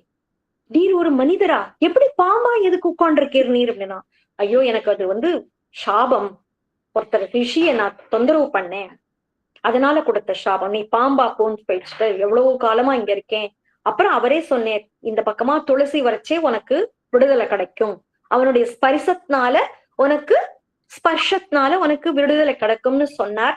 அதே மாதிரி நீர் என்ன தொட்ட உடனே, உங்களுடைய கை பட்ட உடனே நான் என்னுடைய ரூபத்தை அடைஞ்சிட்டேன், நான் போயிட்டு வரேன் சுவாமின்ட்டு அவர் கிளம்பி போயிட்டார். இவர் என்ன பண்ற, ஒரு நாள் இப்படி ராமாயணம் பார்த்துன்னுக்கே பெருமாள் எப்ப காட்சி எடுப்பேரோ எப்ப காட்சி கொடுப்பேரோன்னு இருக்கு. ஒரு இடத்துல அந்த உட்காந்து சித்திரக்கூட்டத்துக்கு வந்துட்டார். சித்திரக்கூட்டத்துல வந்துட்டு அங்க உட்காந்து இருக்க, எப்படி பார்க்க ராமர் லக்ஷ்மணர் எப்படி தரிசனம் கொடுப்பான்னு நினைச்சுட்டு இருக்க. அங்க பார்த்தா ராம லக்ஷ்மணர் 2 பேரும் குதிரையில ராஜகுமாரர்கள் மாதிரி நடந்து போயிட்டு இருக்கா. இவர் பாக்குறார், யாரு இவருக்கு இன்னும் ராமராத்தான் இருக்கும் அவர் அப்படின்னு தெரியல. அதனால இவர் என்ன பண்ற, என்ன 2 அரசகுமாரர்கள் ரொம்ப அழகா இருக்காளே, நான் ஏன் இவாளை திருப்பி திருப்பி பாக்குறேன், சே இந்த லோகத்துல என் புத்தி போறது, அழகுல மயங்குறேனோ, சே பாக்கூடாது அப்படின்னு மூஞ்சி திருப்பிக்கிறார். அவ ராமலட்சுமணன் திருப்பி இந்த பக்கமா வரா. இவர் இப்படி பாக்குறார், திருப்பி நான் அழகிய பாக்குறேனே, அடாடாடா பாக்கூடாது, எனக்கு ராமரை தவிர யாரையும் நினைக்க கூடாது. கண்ணை மூடிட்டு உடனே ராமரை மனசுல நினைச்சாக்கா அதே ராஜகுமாரர்கள் குதிரையில போற மாதிரியே தெரியுது இவருக்கு. என்னடா திருப்பி நான் இப்படியே நினைச்சுக்கிறேனே, ஒரு கால இந்த லோகமாயில நான் சிக்கின்ட்டேனோ அப்படின்னு புரியும். இவருக்கு புரியல. அதனால வந்து உட்காந்துட்டார் பேசாத, நான் ராமாயண புக்கே படிக்கிறேன் அப்படின்னு படிக்க ஆரம்பிச்சுட்டு ஹனுமார் வந்தார். ஹனுமார் வந்து சொல்றார், துளசி அப்படின்னு கூப்பிட்டாரு.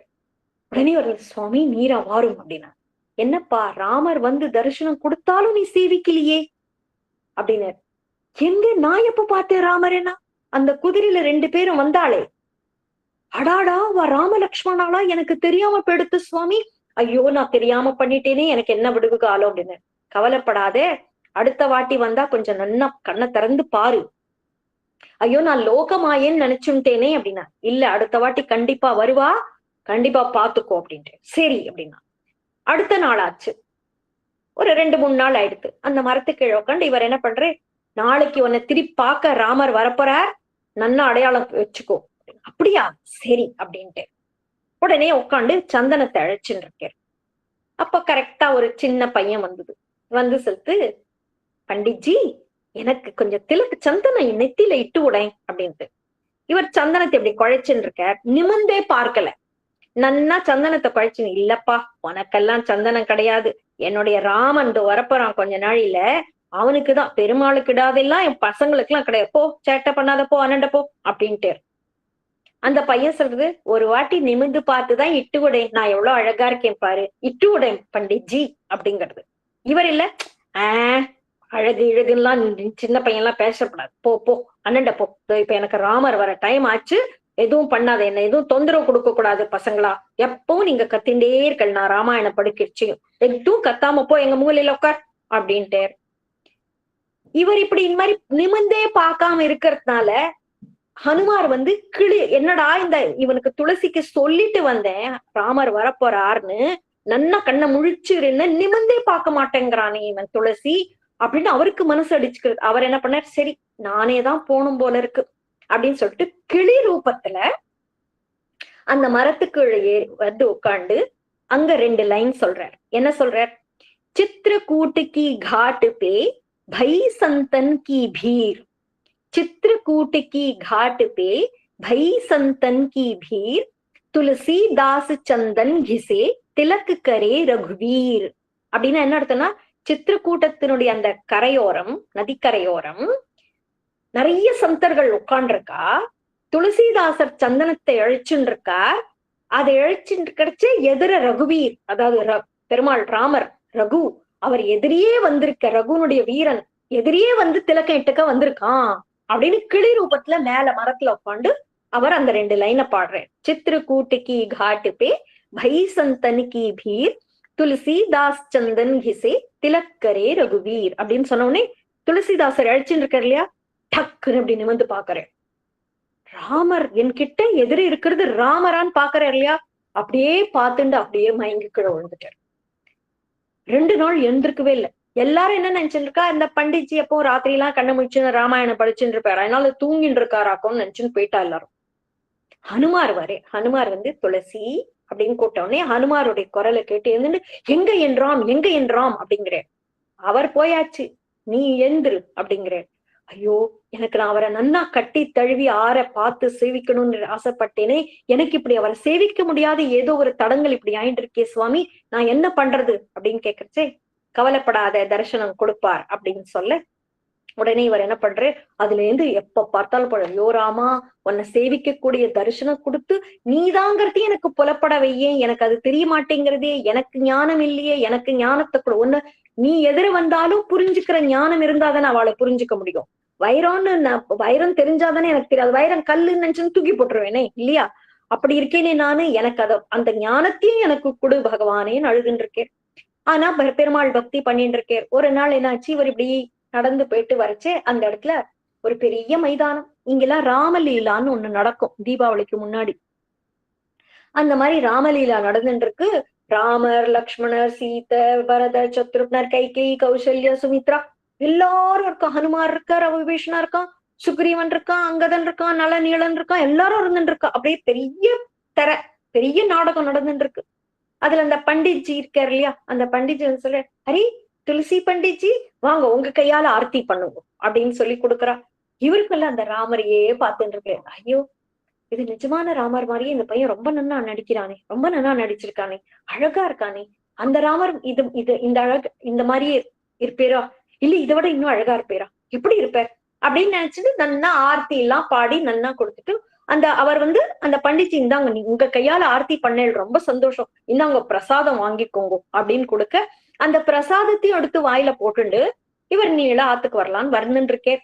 ஆத்துக்கு அந்த கிராம மக்கள் எல்லாரும் கேட்டா, சுவாமி இன்னைக்கு ராமாயணம் இல்லையா, எப்ப நடத்த போறேன்டா, ஐயோ இன்னைக்கு கொஞ்சம் லேட் ஆயிட்டுப்பா, நீங்களாம் காத்துட்டு இருந்தேலாம், வாங்க ராமாயணம் படிக்கலாம், அங்க பின்னாடி ராமாயண நாடகம் நடந்துட்டு இருந்தது, அதை நான் சேவிச்சுட்டு வந்தேன், பாத்துட்டு வந்தேன் அப்படின்னா. ராமாயண நாடகம் எங்க நடக்கிறது சுவாமி, நாங்களும் பார்த்திருப்போமே அப்படின்னா. தோ அங்கதான் நடந்துருக்கு, அங்க ராமர் குழந்தைய பாரு, என்னம்மா இருக்கு தெரியுமா, குழந்தை நல்லா நடிச்சுது அப்படின்றா. அப்படியா, எந்த ஊர்ல அப்படின்னா, நம்ம கிராமத்துலதான் அண்ணா, நம்ம கிராமத்துல எந்த ராமாயணமும் நடக்கலையே, இல்லையே, நான் இப்ப பாத்துட்டு வந்தேனே அப்படின்னா. உடனே எல்லாரும் ஓடுறான், எங்க இருக்கு கிராமம், பார்த்தா அந்த மைதானம் காலியா இருக்கு, ஒத்துருமே இல்ல, மனுஷா இருந்த மாதிரி அடையாளமே தெரியல. அப்போ எல்லாரும் சொல்றா, உங்களுக்கு ராமரே தரிசனம் கொடுத்திருக்கார் சுவாமி.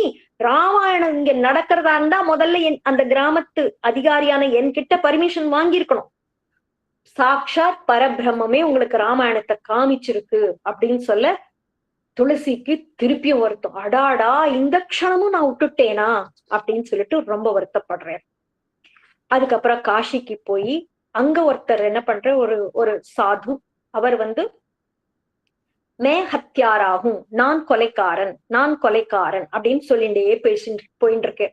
இவர் சொல்ற, எதுக்கு இவர் காசியில நான் கொலைக்காரன் எதுக்கு பேசிக்கணும்? ஏன்னா அப்பதான் இவர் தன்னுடைய ராமாயணத்தை சிவன், ஏன்னா மாதா பிதாவான சிவன் எனக்கு அன்னம் ஊட்டி வளர்த்திருக்கா, தகப்பனாரா அவர் எனக்கு ஞானத்தை குரு கிட்ட கொண்டு சேர்த்தார், அம்மாவா இருக்கிற ஜெகதம்பாள் எனக்கு ஊட்டியிருக்கா.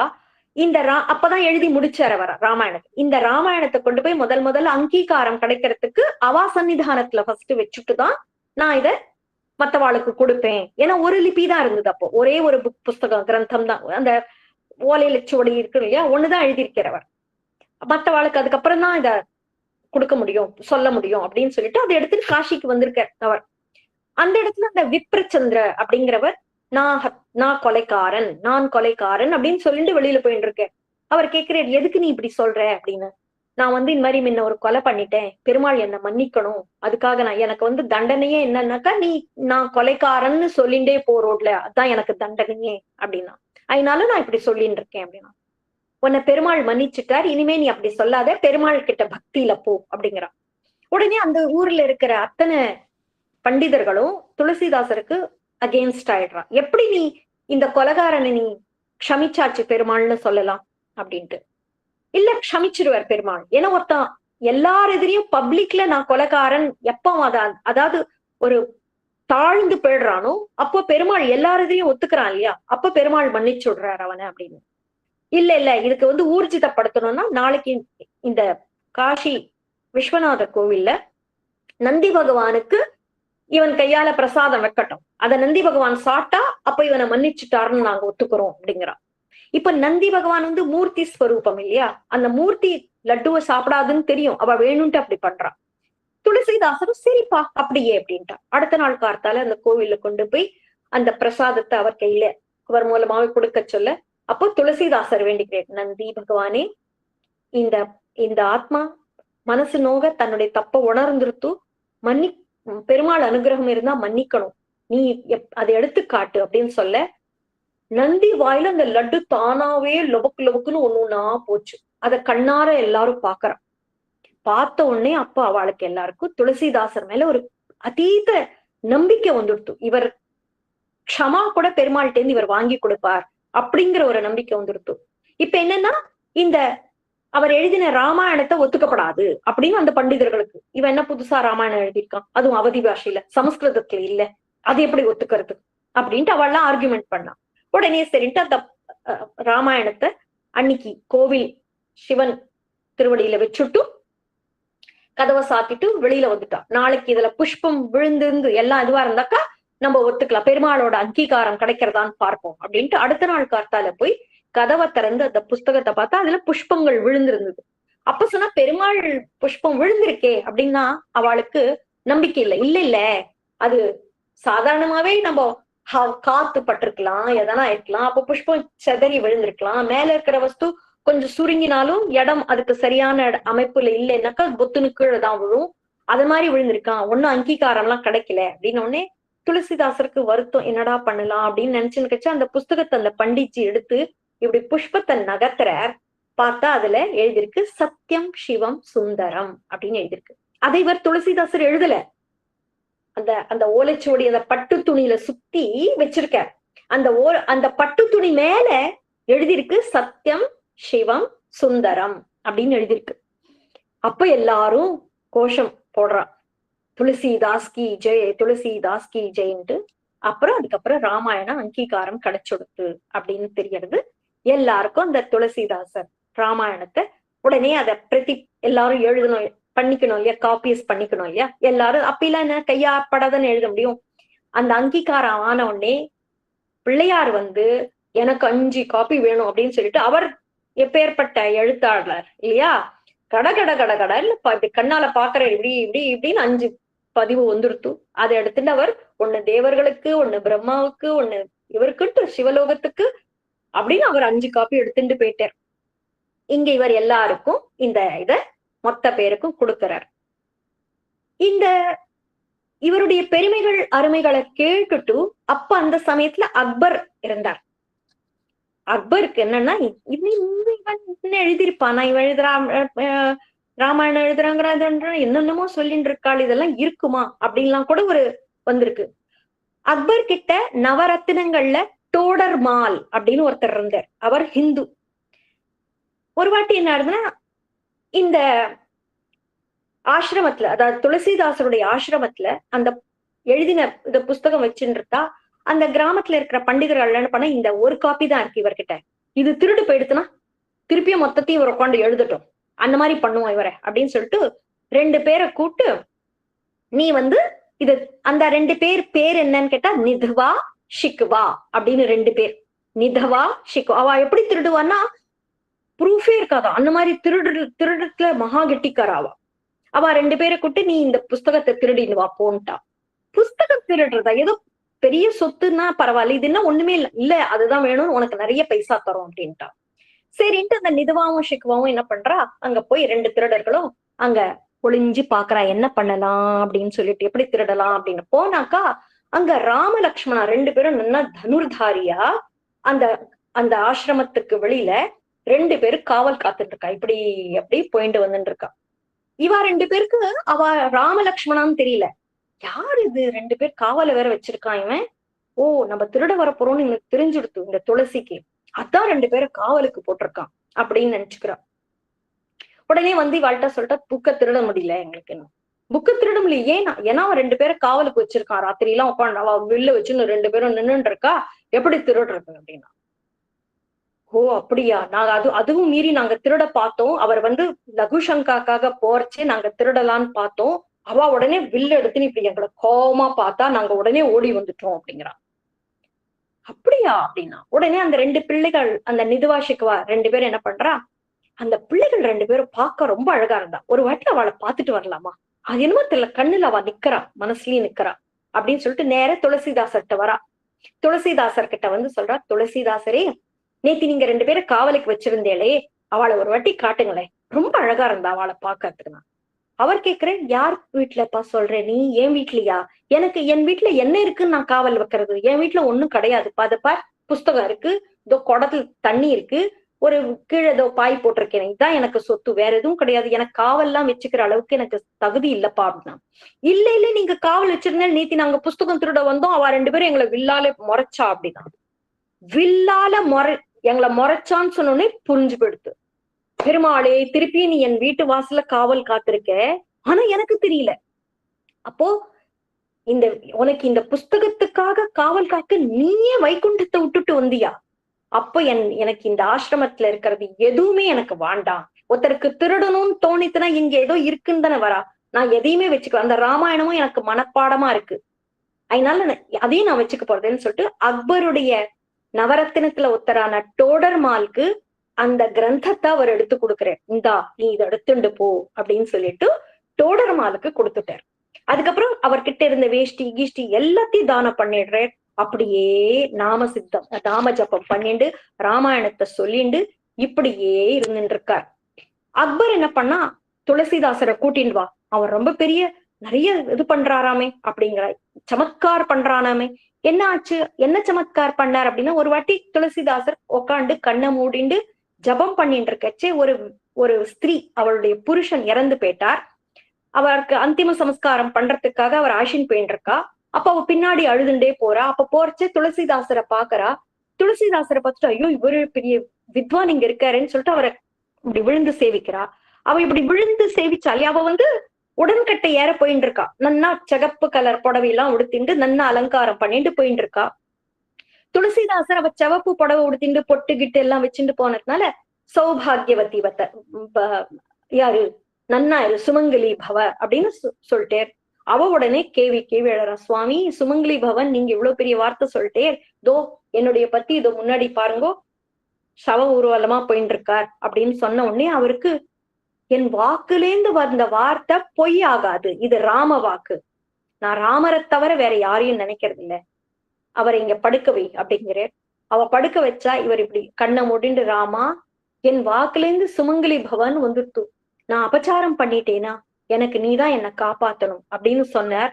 அந்த பத்தி உடனே இழுமிண்டு எழுந்துட்டார். எழுந்த உடனே எல்லாருக்கும் ஆச்சரியம். இந்த விஷயம் அவர் கணவனோட சந்தோஷமா தன் வீட்டுக்கு போயிட்டா அவள். இந்த விஷயம் அக்பருக்கு காதுல விழுந்து அவர் ஏதோ சமத்கார்னா ஏதோ மேஜிக் பண்ணிட்டார். அவரை கூட்டுன்னு வா, நம்ம சைன்யர்கள்லாம் யார் யார் செத்து போறாளோ அவள் எல்லாரையும் உயிர் பழைக்க வைக்கணும். அவனை கூட்டின்னு வா, என்னுடைய தர்பார்ல அவனுக்கு என்ன பைசா வேணுமோ நான் கொடுக்குறேன். என்னுடைய சைன்யங்கள் யுத்தத்துல செத்து போறாள் அவ எல்லாரையும் பழைக்க வைக்கிறது தான் அவனுக்கு அந்த வேலைதான், வேற ஒண்ணுமே கிடையாது, கூட்டின்னு வான்ட்டார். இவர் இங்கேருந்து போறார். போய் சொல்றேன் எனக்கு ஒண்ணும் சமத்கார் தெரியாது, எல்லாம் அந்த ராமர் பண்றதுன்னு சொன்னா அவன் நம்பல. இவன் எனக்கு பண்ண மாட்டேங்கிறான் வேலை, இவனை தூக்கி ஜெயில போடும் அப்படின்ட்டா. ஜெயில போட்டா துளசிதாசரை. இப்ப ஹனுமார் சும்மா இருப்பாரா? அவர் ராம பக்தர். அதே ராம பக்தனுக்கு உதவ ஹனுமார் வரமாட்டேரா? ஹனுமார் என்ன பண்ண, துளசிதாசருக்கு ஜெயிலே வந்து பாக்குற. துளசி அப்படிங்கிற இவருக்கு என்ன, ஜெயில உட்காண்டா என்ன, ஆசிரமத்துல உட்காண்டா என்ன, அங்க உட்காந்து ராம் ராம்னு சொல்லிட்டு இருக்க. ஹனுமார் வந்தோடனே என்ன துளசி எப்படி, சுவாமி பரவாயில்ல, எனக்கு எங்க இருந்தாலும் ராமநாமம் ஜபிக்கணும், ஆனா இரு அவனுக்கு நான் அனுப்பிச்சாச்சு, கவலைப்படாத, அவன் இதோ இப்ப கொஞ்ச நாளில வந்து உன்னை விடுதலை பண்ணுவான் அப்படிங்கிறார் ஹனுமார். என்ன சுவாமி பண்ணீர் நீர், ஒன்னும் அவனை கஷ்டப்படுத்தாதீரோ சுவாமி, உற்றும் போனா போட்டோம் அப்படிங்கிறார். இவர் சொல்ல இரு பாத்துட்டே இரு துளசி அப்படின்னா என்ன ஆச்சுன்னா, ஒரு 10,000 குரங்குகள் வந்து துவம்சம் பண்ணிடுத்து ஆக்ராவை. ஏறி குதிச்சு பிச்சு போட்டு அது இதுன்னு பண்ணி யாரும் நடக்கவே முடியலையாம். அவ ஆயுதத்தையும் எடுக்க முடியல. அதுக்கு முன்னாடி ஏன்னா ஹனுமார் சொன்னேரா துளசிதாசட்ட, நான் வந்து ராமராவண யுத்தத்துல என் குரங்குகளை எல்லாம் ராமர் பிரகாரம் அடக்கி வாசின்னு அடக்கின்னு இருந்தேன்.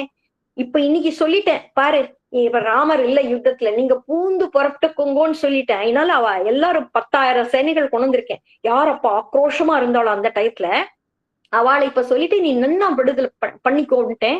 அவ இப்போ அக்பர் மாளிகைய நன்னா போட்டுன்னு இருக்கா அப்படின்னா, ஐயோ சுவாமி வேண்டாம் வேண்டாம் விட்டுரும், போனா போட்டான், அவள் ஏதோ தெரியாம பண்ணிட்டா, நான் ஏதோ எனக்கு மேஜிக் பண்ணுவேன்னு நினைச்சு அவ பண்ணிருக்கா, விட்டுருங்கோ அப்படின்னோடனே, இல்ல ஹனுமந்தா, நான் ராமபக்தன், ஒரு ராமபக்தனுக்கு கஷ்டம் ஏற்படுறத நான் எப்படி பார்த்துட்டு இருப்பேன், நீ சும்மா இரு அப்படின்னு சொன்ன உடனே அக்பர் ஓடி வரான்.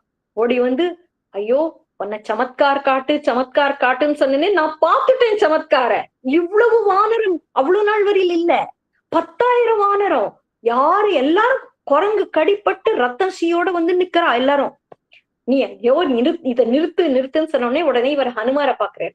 சுவாமி அப்படிங்கிறார். அவர் சொல்ற, இவனை உன்னை விடுதலை பண்ண சொல்லு, இதோ எல்லா குரங்கும் தானே போயிடும் அப்படின்னு.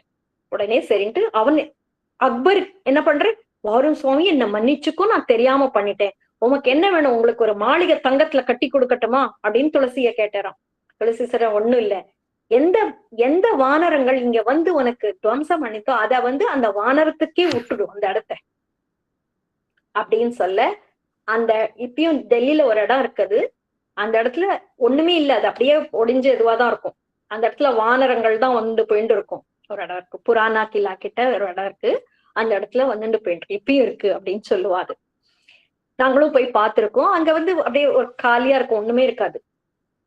அந்த மாதிரி அந்த ஆச்சாம். அப்போ அதுக்கப்புறம் இவர் வந்து அதுல இருந்து அக்பர் வந்து முதல்லாம் யாரானா கோவிலுக்கு போனா வந்தாலாம் டாக்ஸ் எல்லாம் போட்டுன்றதுனாலயா, அப்புறம் ஜஸியா அப்படின்னு ஒரு ரூல் எடுத்தான். அதுல என்னன்னா, யாரு சனாதன தர்ம கோவில்களுக்கு போறாளோ அவளுக்கு அவளுடைய மதத்துக்கு போறவாளுக்கு எல்லாம் ஃப்ரீயா இருந்தது. சனாதன தர்ம கோவில்களுக்கு போறவாளுக்கு டாக்ஸ் போட்டுன்றான், பைசா கட்டணும்ட்டு. இது நடந்த பிறகுதான் அவன் ஜஸியா அப்படிங்கிற ஒரு ரூல் எடுத்து, யாரும் டாக்ஸ் சனாதன கோவிலுக்கு போனா அவளுக்கு பைசா வாங்க வேண்டாங்கிறத அப்பதான் பாஸ் பண்ணான் அவன். அதுக்கப்புறம் இந்த மாதிரி இப்படியே பக்தி பண்ணிட்டு அவர் இருந்தார். கடைசியில அவருடைய முடிவு காலம் வந்தது. அப்படியே ராமரை பார்த்துட்டே இருந்த வாக்குல ராமரே அவருக்கு பிரத்யட்சமா சீதா மாதாவோட அவருக்கு தரிசனம் கொடுக்க, அப்படியே ஜோதி ஸ்வரூபமா துளசிதாசர் ராமன் திருவடியை அடைந்தார் அப்படின்ட்டு. இந்த கடைசியில கொஞ்சம் சுருக்கி சொல்லிட்டேன். எல்லாரும் இந்த கதையை ஆனந்தமா கேட்டிருப்பேள். இப்பேற்பட்ட மகான் நம்மளுக்கு துளசிதாசர் ராம்சரித் மானஸ் கொடுத்தார் அப்படிங்கிறது அவரை பத்தி தெரிஞ்சுக்கணும் அப்படின்னு சொல்லிட்டுதான் இந்த கதை. அக்பருடைய நவ 9 ஜெம்ஸ் அப்படின்னு சொல்லுவா இல்லையா, டோடர்மல், பீர்பல், ராஜா மான்சிங், தான்சேன், இவாதான் ஹிந்து சனாதன தர்மக்காரா அவர்கிட்ட வேலை பார்த்தவா.